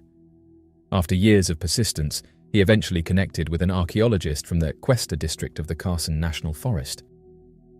To his astonishment, the archaeologist confirmed the existence of a second stone pillar, still in its original location, in a small cemetery within the Valle Vidal. Like the first, this pillar displayed similar carvings and design, suggesting a connection between the two. Though the location has been kept secret to prevent vandalism, the second pillar provided crucial validation that Cerner's discovery was not an isolated artifact. Unlike typical gravestones, this second pillar bore no names, dates, or conventional memorial inscriptions. Cerner believes that settlers or trappers may have misinterpreted the pillar's sacred appearance and buried their dead near it out of respect or superstition. He is convinced that both stones are relics from another time and place, objects brought to New Mexico from the Middle East, possibly as part of a secret colonization effort or symbolic message. Cerner has identified several key features that reinforce his theory. The Templar crosses, the architectural shapes resembling parapets found in ancient temples, and symbols like cups, stars, and even what may be a menorah or an Egyptian sun symbol, all suggest religious or spiritual significance. He has consulted with rabbis and historians who have offered additional insights into the iconography. Some have speculated the carvings may represent sacred messages or be part of a navigational code intended for those who followed. To Cerner, the message behind the pillars remains open to interpretation. He believes they were placed deliberately, possibly as a signpost for a forgotten mission or community. The 8-point star carved into one of the pillars is especially meaningful. Used by the Knights Templar and other ancient orders, the symbol represents balance, harmony, and spiritual awakening. It is not a stretch to imagine it being used to mark a sacred location or a hidden path. What frustrates Cerner is the lack of support he has received from official channels. Without institutional interest or resources, his investigation remains mostly a personal endeavor. Despite this, he remains committed to uncovering the truth. At his age, he feels the urgency of solving the mystery before time runs out, but he also hopes his work will inspire future researchers to pick up where he leaves off. In the end, Louis Cerner's discovery and tireless pursuit of answers serve as a reminder that even in well-traveled regions, mysteries from the past can still emerge. Whether the stone pillars were left behind by early explorers, religious emissaries, or others lost to history, they have captured the imagination of one dedicated historian, and perhaps one day they will reveal their secrets to the world. The mysterious disappearance of Carl Herbert Landers from Mount Shasta. Carl Herbert Landers, a 69-year-old man from Orinda, California, set out on May 21, 1999, with the goal of summiting Mount Shasta, a towering peak located north of Sacramento. Accompanied by two close friends, Milton Gaines and Barry Gilmore, both members of the Orinda Roadrunners, Landers was prepared for a challenging but rewarding climb. He was an experienced outdoorsman and had trained for the expedition, making his sudden and complete disappearance all the more baffling. Landers and his friends camped at Lake Helen an 8,800-foot elevation site commonly used by climbers attempting to summit Mount Shasta. The group planned to take a gradual approach, acclimating themselves to the altitude before making their final push to the summit. However, Landers began to feel unwell at the camp. His two companions suggested that he take an early start on the hike while they caught up with him later. They assumed he would move at a slower pace due to his condition, giving them time to overtake him before reaching the summit. That was the last time anyone ever saw him. When Landers failed to return to base camp or show any signs of making contact, concern quickly grew. His two friends began searching for him but found no indication of where he had gone. When he did not reappear, local authorities were contacted and a full-scale search operation was launched. Despite the swift response, no evidence of Landers' whereabouts could be found. The search effort was extensive, involving professional mountain rescue teams and experienced searchers who were familiar with Mount Shasta's terrain. The operation was led by veteran search and rescue expert Grizz Adams, who had over 20 years of experience in locating missing hikers. Multiple agencies participated, including the U.S. Forest Service, local sheriff's offices, and volunteer groups. A California Highway Patrol helicopter equipped with an infrared sensing device was deployed to scan the rugged landscape for any heat signatures that might indicate Landers' location. 2 National Guard helicopters were also brought in to assist in covering the vast and treacherous terrain. Searchers combed through trails, cliffs, and crevices, following every possible lead. They scoured the likely paths Landers would have taken, checked dangerous fall zones, and inspected creeks and snowfields. Volunteers and fellow hikers joined the search, hoping to find any clue that might explain what happened to him.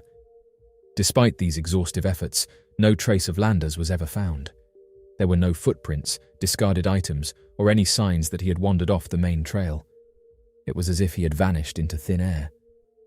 Landers' disappearance remains one of the most perplexing mysteries associated with Mount Shasta.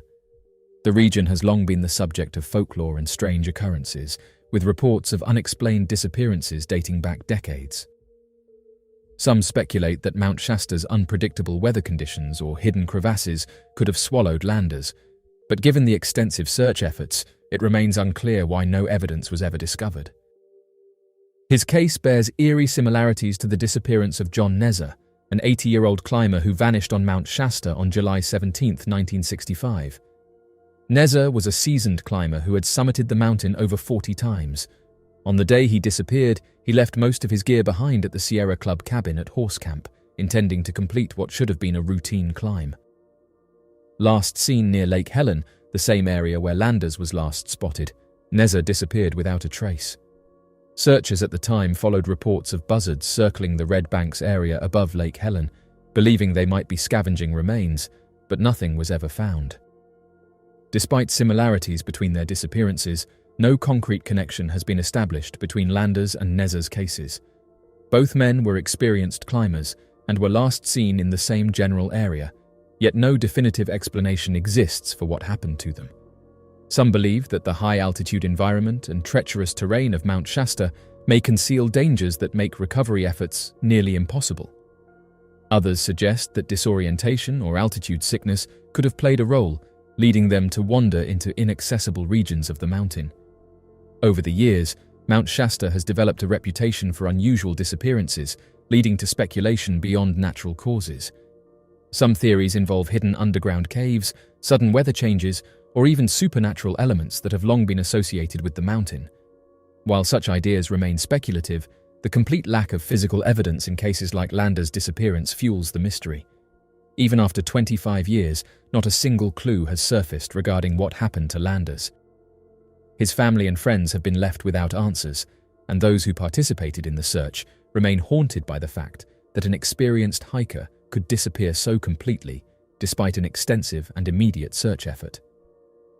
To this day, Carl Landers' disappearance remains one of the most baffling cases in Mount Shasta's history. It serves as a stark reminder of the unpredictability of nature and the unknown forces that sometimes surround those who venture into the wilderness. The mystery of Joshua Maddox. In 2008, Joshua Maddox, then 18, was a typical Coloradoan living in Teller County's Pike National Forest. He loved nature and hiking, so when he left to go on a walk one day, Nobody thought anything of it until he failed to return that night. For months after Josh vanished, people conducted searches all throughout the region in the hopes of finding him alive, or at the very least, learning more about his possible whereabouts. He was on the missing persons list for years, nevertheless, and was never located. In an apparently unconnected sequence of events, a builder chose to demolish an old, dilapidated cottage in the woods that had been abandoned for more than 10 years in order to start developing the land it stood on in 2015. The builder entered the cabin for the first time in a long time before it was demolished, to make sure everything was in working order. He noted that the cabin smelled strongly of rot and decay, but he put it down to the numerous animals that had taken up residence in the dilapidated structure over the years. However, as the demolition process began, with the chimney being disassembled in order to salvage the bricks, workmen were shocked to find a young man's body inside, which they assumed was the cause of the stench. Joshua Maddox's body was positively identified by his dental records, which the police and coroner used to identify and remove the remains. Given that Maddox was discovered in a fetal posture, with his feet above his head and his legs curled up under his chest, detectives surmised that he may have become stuck while attempting to explore the abandoned building. There are many who disagree with the coroner's estimate, despite the fact that the autopsy revealed no signs of trauma or suspicious chemicals and declared the passing to be accidental.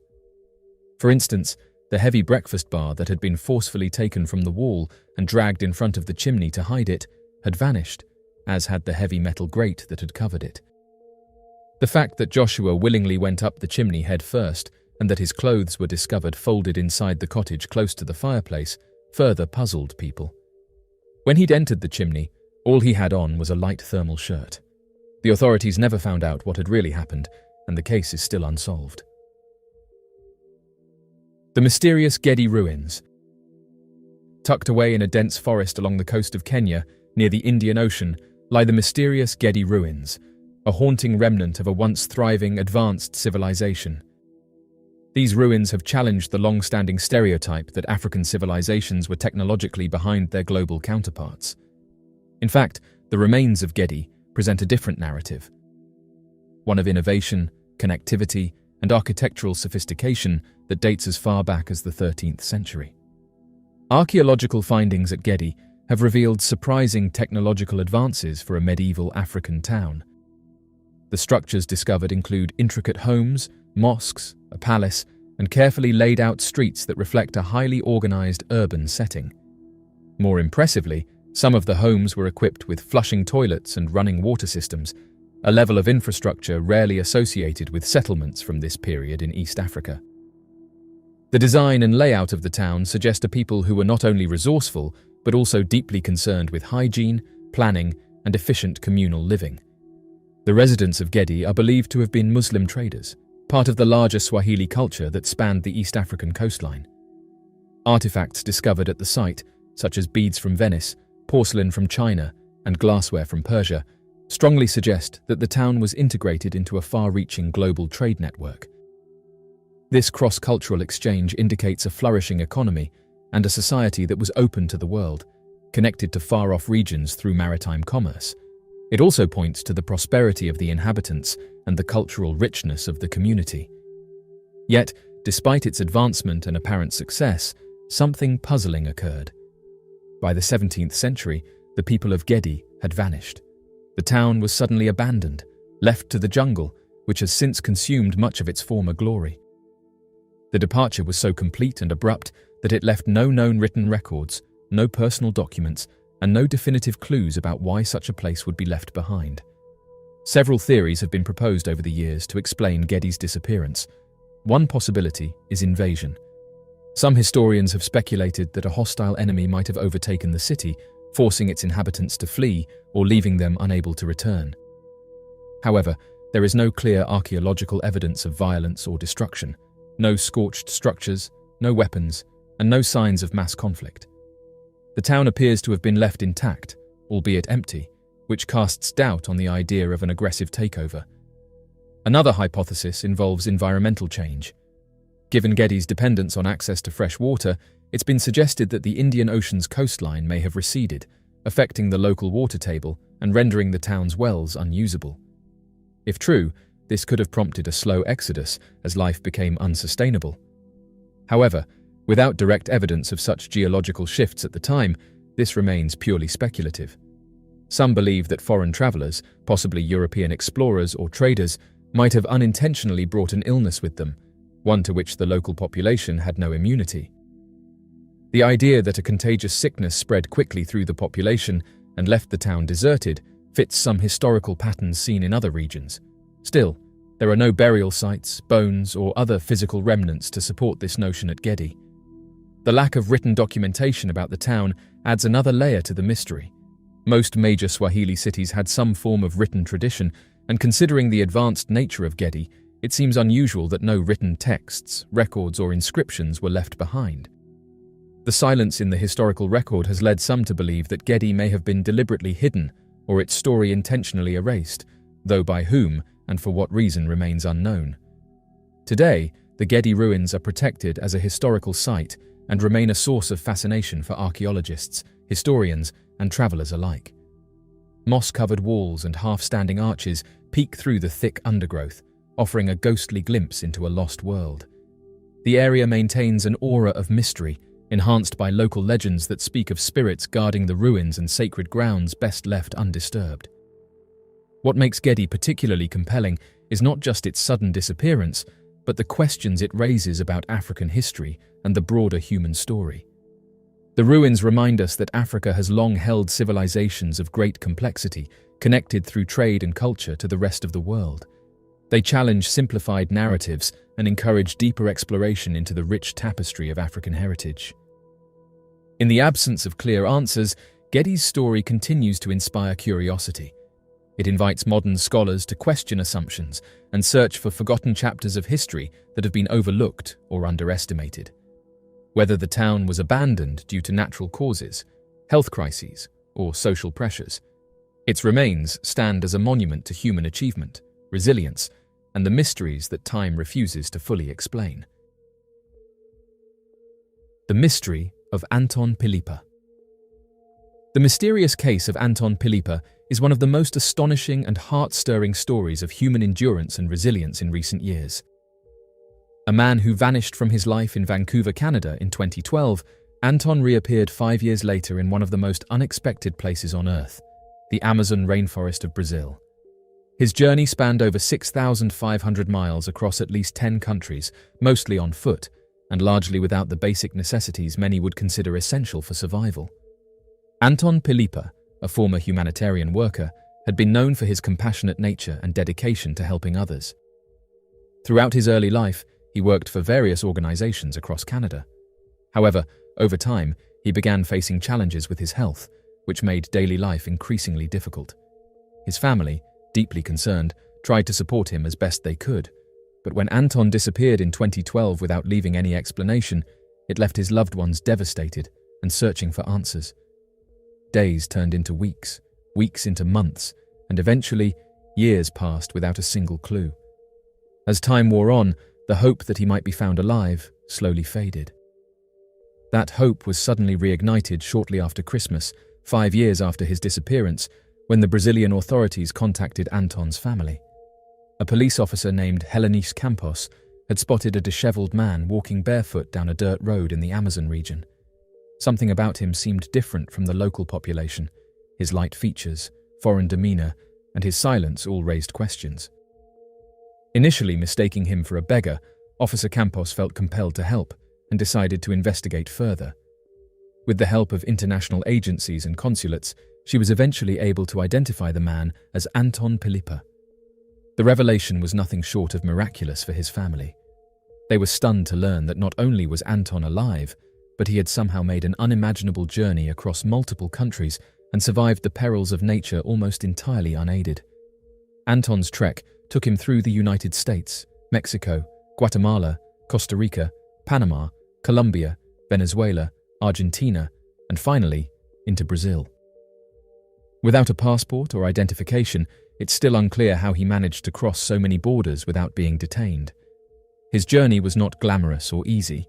He traveled mostly barefoot, lived off foraged fruits and berries, rummaged through trash for food and clothing, and occasionally caught rides on trucks as a stowaway.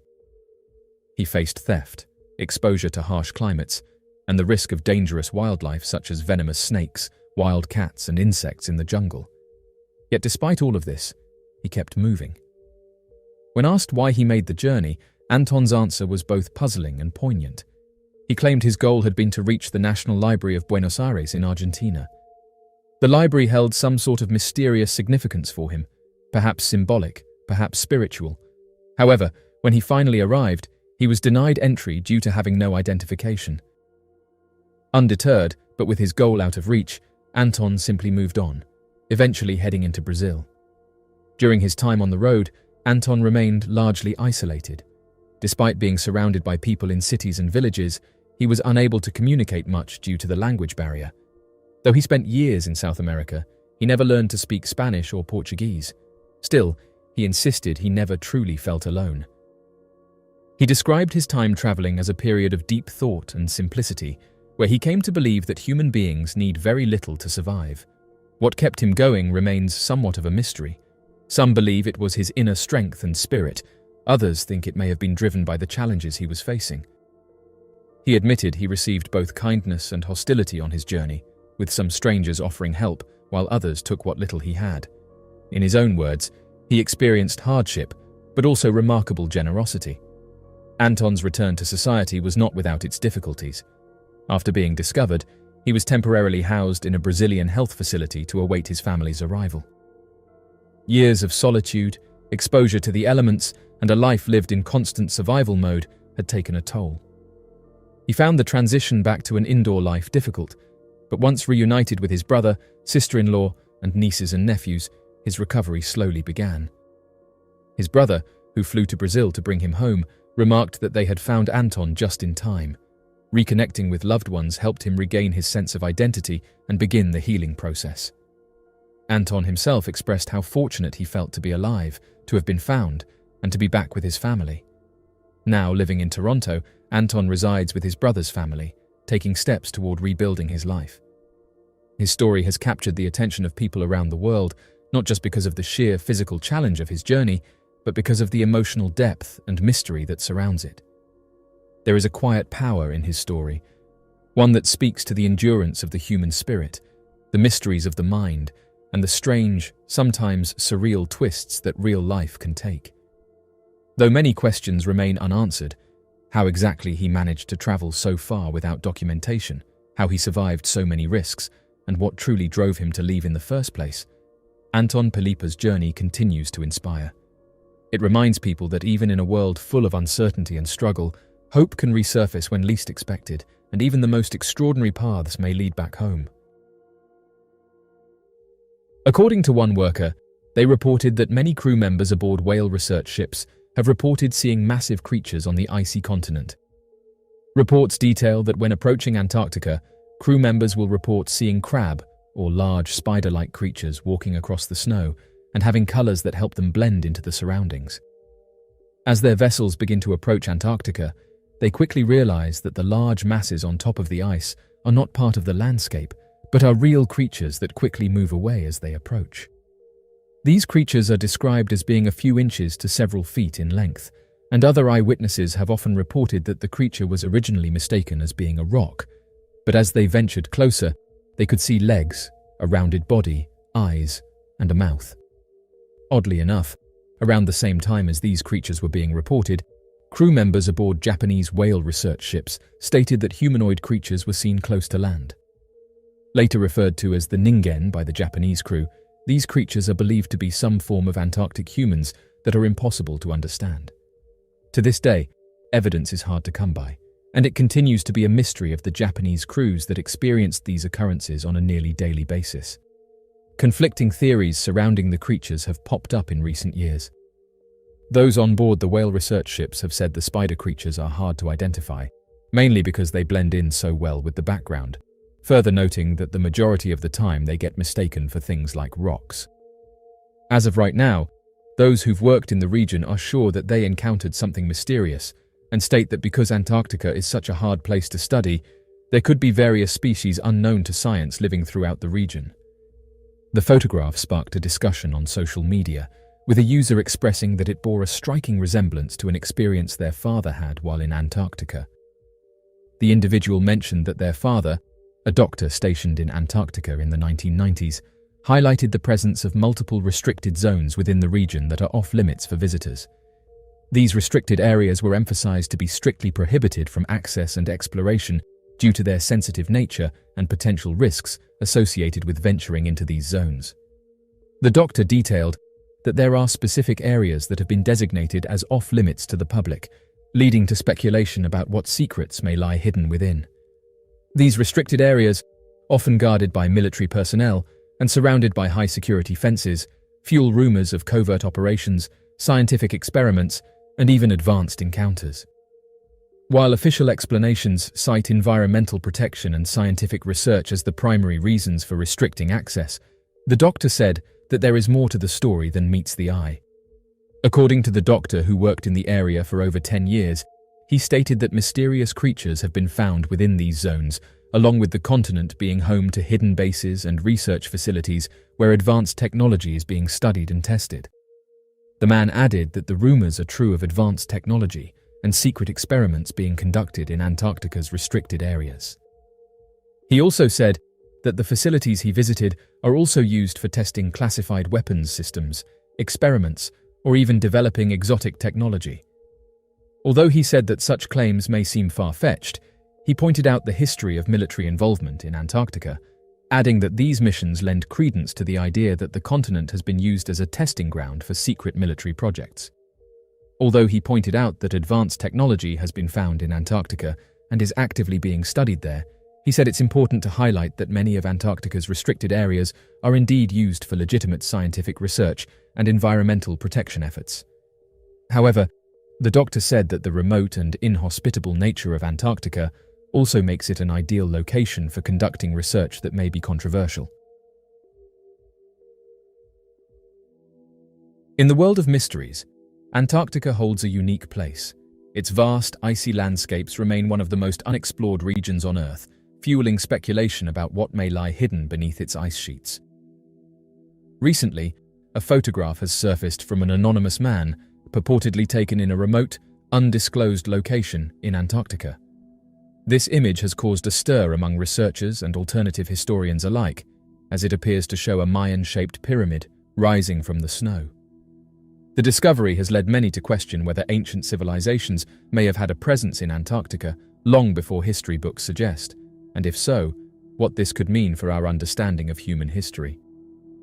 The photo, shared online with little context, quickly gained traction in communities dedicated to exploring the unexplained.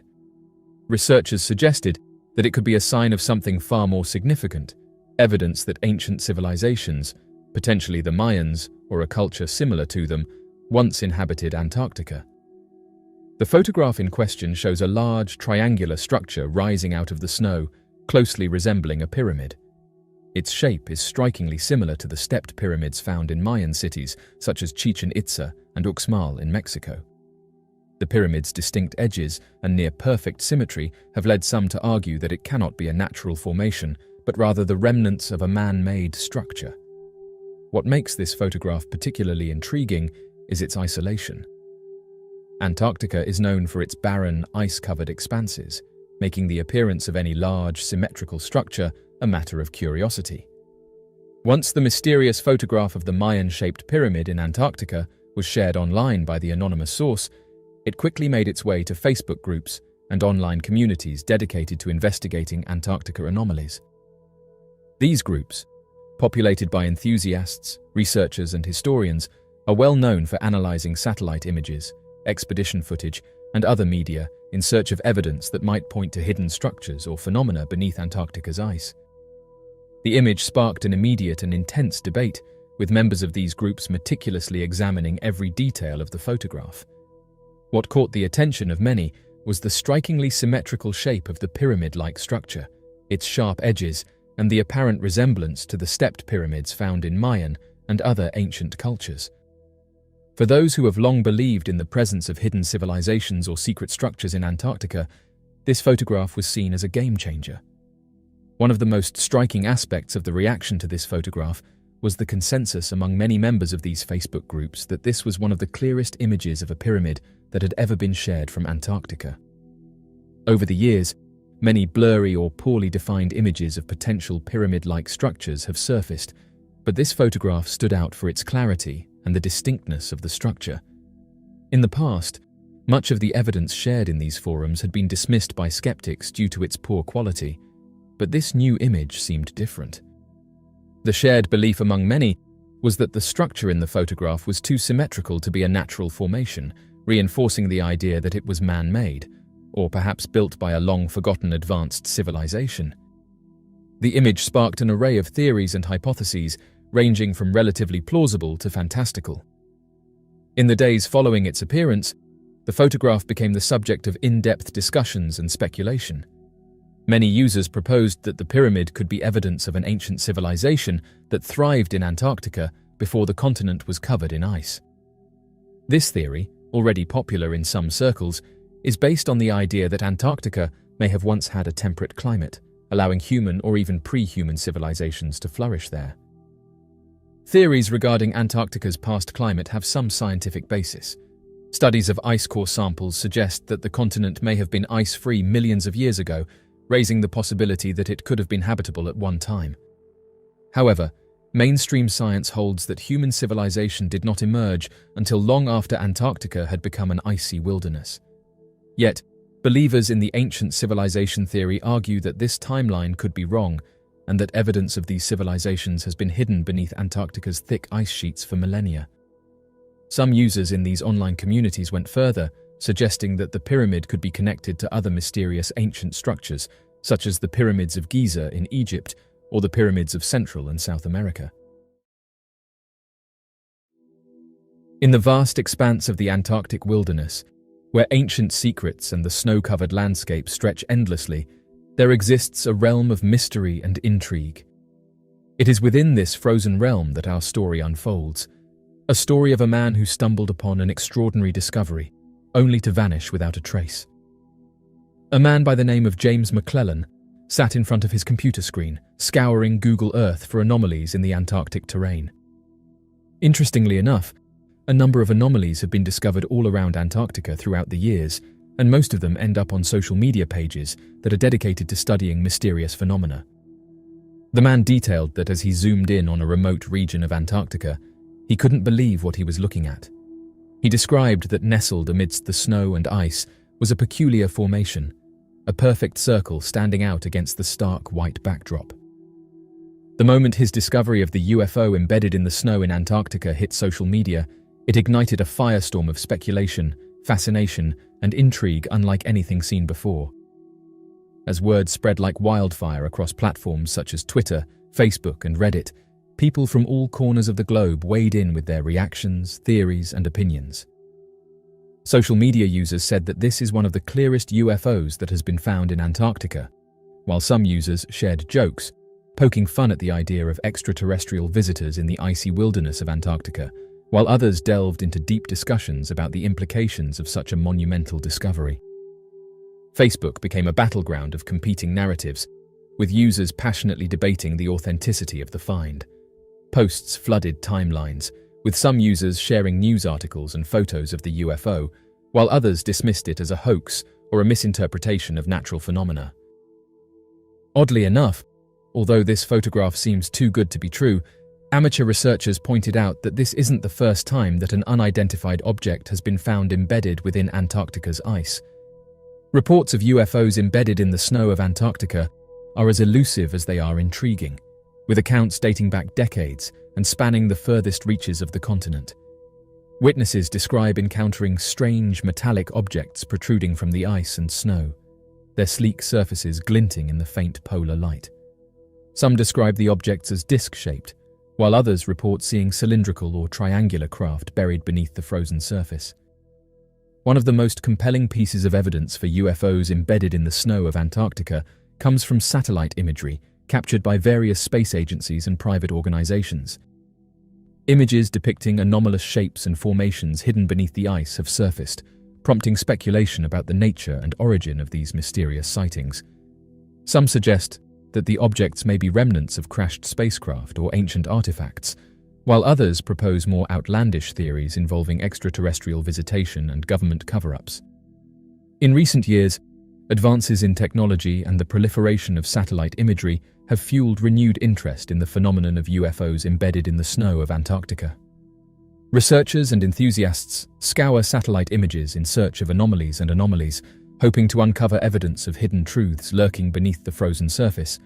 And while some dismiss the sightings as natural geological formations or optical illusions, others believe that they may hold the key to unlocking the mysteries of the universe.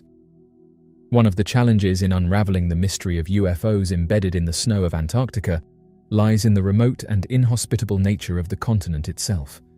With vast expanses of uncharted territory and harsh environmental conditions, conducting thorough investigations into reported sightings can be logistically challenging and resource-intensive. Yet, despite these obstacles, researchers and explorers continue to brave the elements in search of answers, driven by an insatiable curiosity and a desire to uncover the truth. One of the most tantalizing theories to emerge from the investigation into UFOs embedded in the snow of Antarctica is the notion of ancient civilizations or lost civilizations hidden beneath the ice. Proponents of this theory point to satellite imagery showing geometric shapes and patterns that appear to be of artificial origin, suggesting the presence of intelligent design. Some speculate that these ancient civilizations may have possessed advanced technology or knowledge far beyond our own, and that their legacy may still be buried beneath the ice, waiting to be discovered. In addition to ancient civilizations, some theorists suggest that UFOs embedded in the snow of Antarctica may be evidence of extraterrestrial visitation.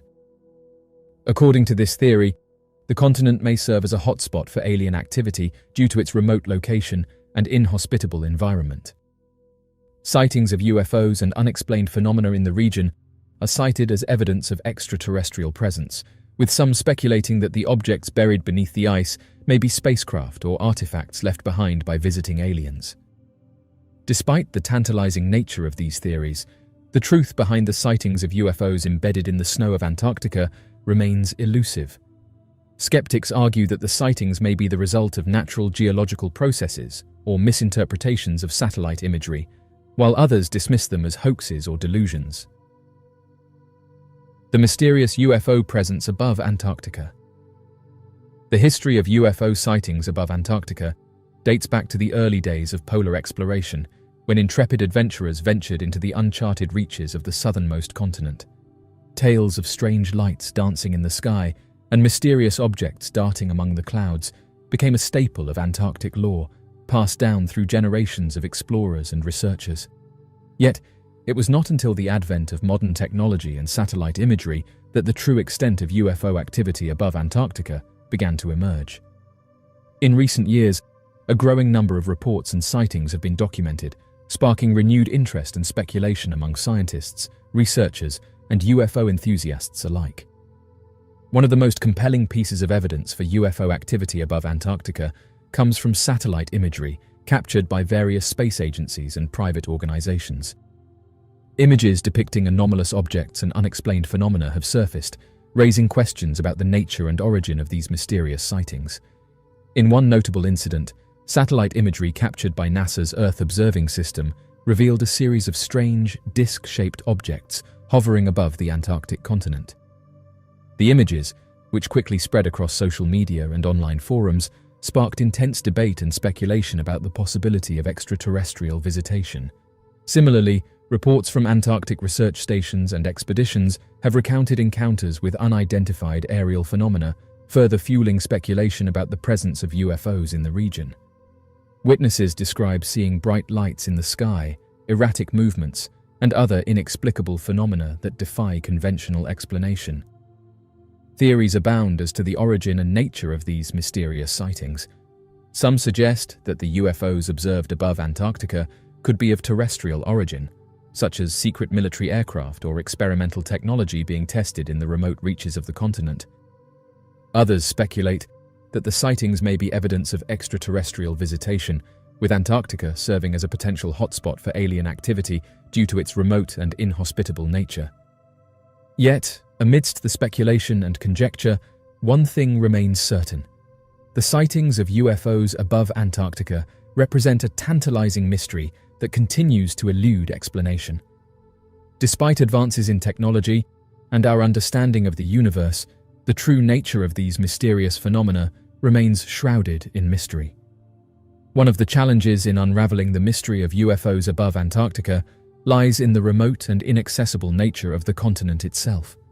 With vast expanses of uncharted territory and harsh environmental conditions, conducting thorough investigations into reported sightings can be logistically challenging and resource-intensive. However, efforts to study and understand UFO activity above Antarctica are ongoing. Scientists and researchers continue to analyze satellite imagery, gather eyewitness accounts, and deploy cutting-edge technology in an effort to shed light on the strange phenomenon. During the early expeditions to Antarctica, tales of UFO sightings became woven into the fabric of exploration lore, adding an element of mystery to the already daunting challenges of navigating the icy wilderness. From the late 19th century onwards, as explorers ventured deeper into the uncharted reaches of the continent, reports of strange lights in the sky and mysterious objects hovering above the horizon began to surface. One of the earliest documented sightings occurred during the heroic age of Antarctic exploration in the early 20th century. During Admiral Richard Byrd's historic expeditions to Antarctica in the 1920s and 1930s, reports of UFO sightings became increasingly common among members of his crew. Accounts from Byrd's expeditions recount sightings of luminous objects darting through the sky, hovering above the ice shelves, and disappearing into the depths of the Antarctic wilderness. Despite efforts to rationalize and explain these sightings, many remained perplexed by the inexplicable nature of the phenomena. In his notebook, Byrd describes venturing into the vast reaches of the planet's interior, covering a distance of 1,700 miles while traveling through mountains, lakes, rivers, lush vegetation, and a variety of fauna. American Navy officer Richard Byrd, who was born in 1888, devoted his professional life to exploring new areas and leading expeditions there. Admiral Byrd is primarily recognized for his proficiency in polar exploration.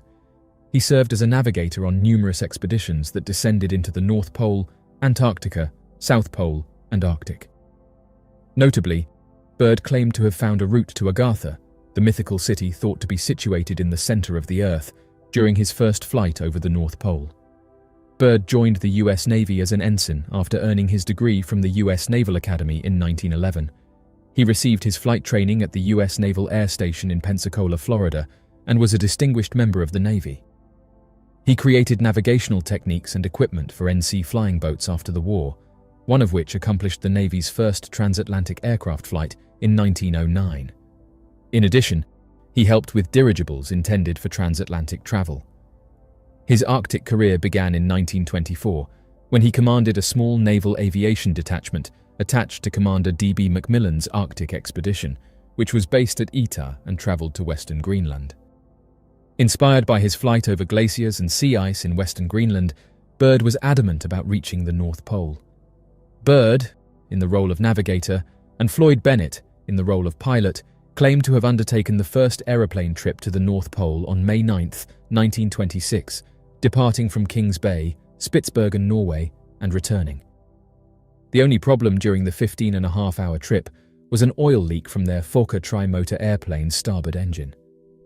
They were acclaimed as national heroes and awarded the U.S. Congressional Medal of Honor as a result of their accomplishment.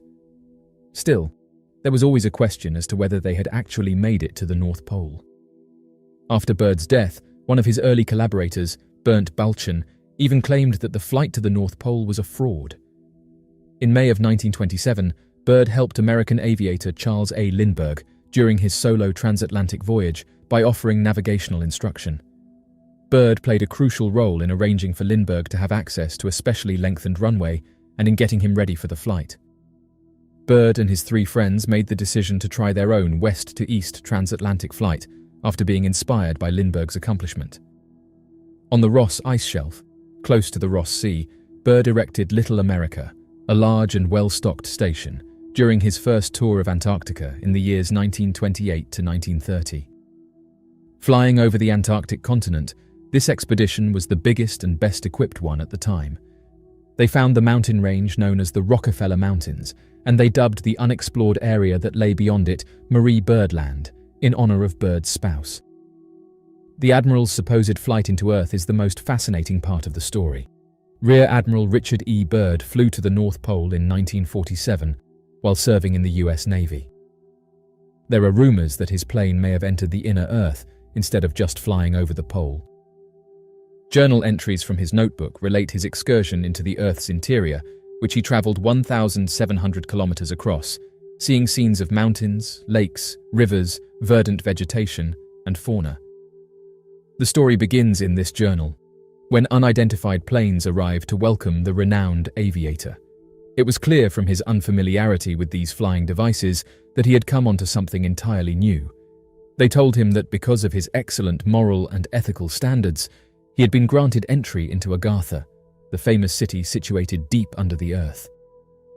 These entities made the choice to forge closer ties with the outside world in order to protect our planet and avoid it being destroyed along with their own civilization. With their lives irrevocably changed, Admiral Byrd and his crew were flown back to civilization by their guides. The North and South Poles, according to Admiral Byrd, are only two of many gates that lead to our planet's inner core.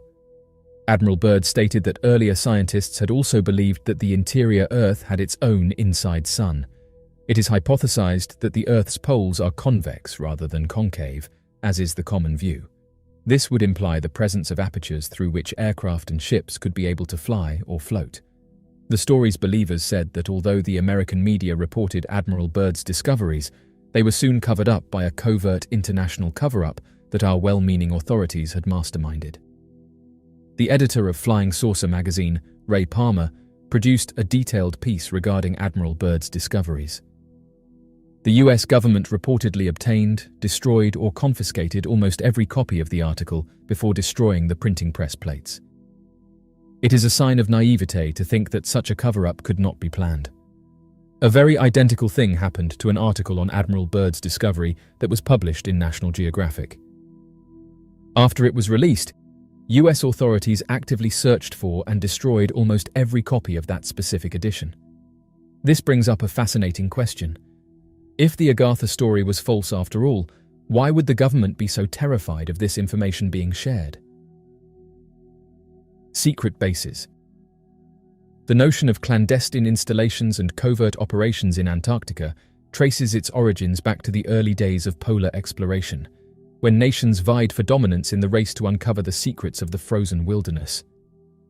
With the signing of the Antarctic Treaty in 1959, which established Antarctica as a scientific preserve and banned military activity on the continent, the idea of secret bases took on an air of intrigue and mystery. One of the most persistent rumors surrounding secret bases in Antarctica revolves around the notion of German remnants from World War II establishing hidden strongholds in the icy wilderness. According to some accounts, high-ranking members of the German party fled to Antarctica following the fall of Germany, where they purportedly built underground bunkers and research facilities in a bid to continue their experiments and pursue their agenda of global domination. While mainstream historians dismiss such claims as fanciful and unsubstantiated, proponents of the theory point to alleged sightings of German submarines and aircraft in the vicinity of Antarctica, as well as purported evidence of underground tunnels and structures hidden beneath the ice.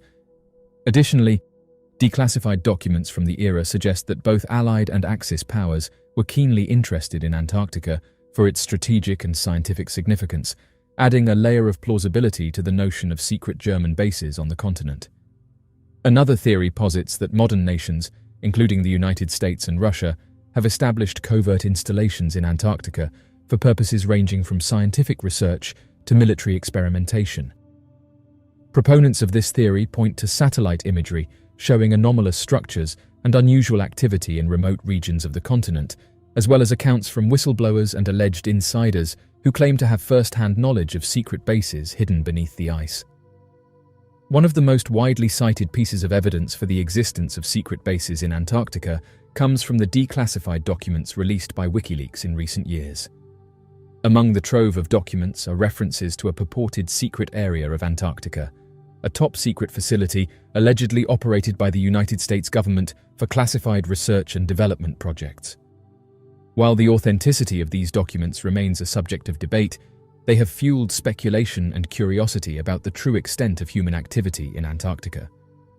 In addition to alleged military installations, some theorists speculate that Antarctica may be home to hidden bases operated by extraterrestrial beings or advanced civilizations. Accounts of UFO sightings and unexplained phenomena in the region have led some to believe that Antarctica holds the key to unlocking the mysteries of the universe, and that secret alien bases may lie hidden beneath its icy surface. Despite the lack of concrete evidence to support such claims, the allure of secret bases in Antarctica continues to captivate the imaginations of researchers. Whether rooted in fact or fantasy, the idea of hidden installations in the frozen wilderness serves as a testament to humanity's enduring fascination with the unknown and the unexplored. Recently, a curious individual browsing Google Earth made a surprising discovery: a pyramid-like structure emerging from the icy landscape of Antarctica. The formation, which appeared perfectly geometric with sharp lines and triangular symmetry, stood out against the stark white background of the surrounding snow and ice. As news of the sighting spread, it ignited a wave of intrigue and speculation across social media and online forums, where people began to wonder about its origins. Is it a natural geological formation, a remnant of an ancient civilization, or even something unknown? The Antarctic pyramid has captured the imaginations of countless people, pushing them to question what secrets may still lie hidden within Earth's least explored continent. According to the individual who spotted the structure, the pyramid's shape was too precise to be a coincidence. Situated in one of the most isolated and inhospitable regions on the planet, the pyramid-like structure's defined edges, sharp angles, and near-perfect symmetry made it stand out dramatically from the uneven terrain of the Antarctic landscape. Google Earth images show the formation rising above the surrounding ice fields, with what appear to be clean, even sides that converge to a pointed apex, similar to the pyramids seen in Egypt, Mexico, and other ancient civilizations around the world. The striking contrast between the white background and the dark, shadowed edges of the pyramid created an almost surreal image that quickly became a focal point for online discussions. One of the most compelling aspects of this discovery is its location. Antarctica is known for its extreme conditions, with temperatures that can drop below -80 degrees Fahrenheit and nearly year-round ice cover. As one of the most isolated places on Earth, it remains largely unexplored, with only a few research bases operated by scientists conducting studies on climate, biology, and geology. Unlike the world's other continents, Antarctica has no permanent human inhabitants, and its environment is so severe that only a handful of people have ever ventured into its interior regions. The combination of harsh weather and isolation has allowed Antarctica to retain much of its mystery, and the discovery of a pyramid-like structure adds another layer to the continent's allure. Following the discovery, online forums and social media platforms became flooded with theories and explanations, ranging from the plausible to the fantastical. One popular theory suggests that the pyramid could be a natural geological formation. Some geologists argue that natural forces, such as wind erosion, glacial movement, and volcanic activity, can sometimes create shapes that resemble man-made structures. However, many are skeptical of this explanation, pointing out that few nunataks display the precise geometry and angles seen in the Antarctic pyramid. Another theory proposes that the pyramid could be the remnant of an ancient civilization that once inhabited Antarctica, potentially during a time when the continent's climate was far warmer and more hospitable than it is today.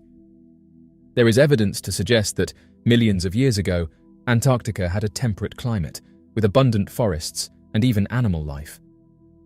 Advocates of this theory suggest that an advanced civilization may have thrived in Antarctica before the continent was buried in ice, leaving behind structures that have only now come to light due to advancements in satellite technology like Google Earth. Some researchers have even speculated that an ancient civilization could have built a pyramid on Antarctica as part of a spiritual or astronomical practice, similar to the purposes of pyramids in Egypt and Central America. The concept of an ancient civilization in Antarctica has been discussed by researchers and fringe theorists alike. Some proponents of alternative archaeology argue that the presence of pyramid-like structures around the world, from Egypt to Mexico to Indonesia, points to a shared, ancient knowledge or cultural connection between these distant societies. They believe that if a civilization did exist in Antarctica, it might help explain certain archaeological mysteries, such as the advanced architectural techniques and astronomical alignments seen in pyramids elsewhere. While mainstream archaeology remains skeptical of these claims, the idea has captivated the public and inspired debates over humanity's forgotten history. For those inclined toward more speculative explanations, the Antarctic pyramid has also fueled theories about extraterrestrial activity. Some believe that the structure could be an alien artifact, left behind as a marker or base for otherworldly visitors. The fact that Antarctica is so difficult to reach and largely uninhabited adds to the mystery, making it an ideal location, in the minds of some theorists, for extraterrestrial installations hidden from human view. According to this theory, the pyramid may hold secrets about humanity's origins or the existence of life beyond Earth, and the fact that it went unnoticed for so long lends credence to the idea that it was intentionally concealed. While no concrete evidence currently supports these more extraordinary claims, the Antarctic pyramid has nonetheless reignited the desire to explore the mysteries of the continent further. Scientists and researchers are cautious in their interpretations, with most explaining that natural geological formations can sometimes produce shapes that appear artificially made. However, the symmetrical lines and distinct shape of the Antarctic pyramid make it difficult for some to accept it as a simple rock formation. Ultimately, the discovery of the pyramid on Google Earth underscores how much of Antarctica remains uncharted and unexplored. As technology continues to advance, our ability to observe and map remote regions of the world will inevitably lead to more discoveries like this one. The Antarctic pyramid reminds us that there are still places on Earth that hold mysteries, waiting for us to uncover them and make sense of their origins. The Antarctic pyramid, for now, stands as a symbol of the unknown. Whether it is a natural geological feature, the relic of an ancient civilization, or something entirely beyond our understanding, it has captured the curiosity of people around the world. Eric Hecker, a former contractor for Raytheon, has recently come forward with astounding disclosures regarding a covert space program being conducted in Antarctica. Having spent a year stationed at the South Pole, Hecker witnessed firsthand the hidden operations taking place beneath the icy expanse of one of the most remote locations on Earth. His testimony, which includes details about advanced technology, directed energy weapons, and intergalactic communication systems, has sent ripples through the UFO research community. In a revealing interview with Dr. Michael Salla, Hecker disclosed that Antarctica is home to a highly advanced, secretive infrastructure that extends far beyond scientific research. According to his findings, the IceCube neutrino detector, a massive scientific instrument officially designed to detect cosmic neutrinos, is actually a powerful phased array transmitter. Hecker revealed that each digital optical module within the system can transmit over 2,000 volts, making the array one of the most powerful phased array transmitters in existence. Upon making this discovery, Hecker began researching the implications of such a high-powered transmission system. His findings led him to contact other researchers who had previously speculated about the existence of directed energy weaponry and communication devices designed for interstellar spacecraft.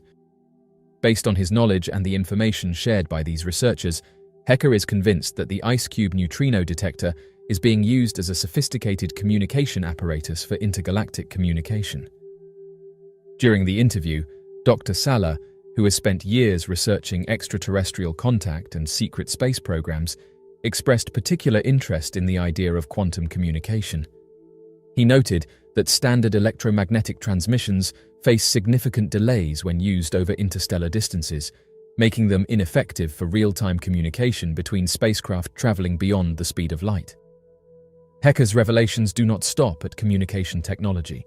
He further claims that the IceCube neutrino detector possesses capabilities that go far beyond scientific research, suggesting that it may double as a directed energy weapon. He highlights a curious and alarming correlation, that seismic activity increased significantly around the time IceCube was first activated,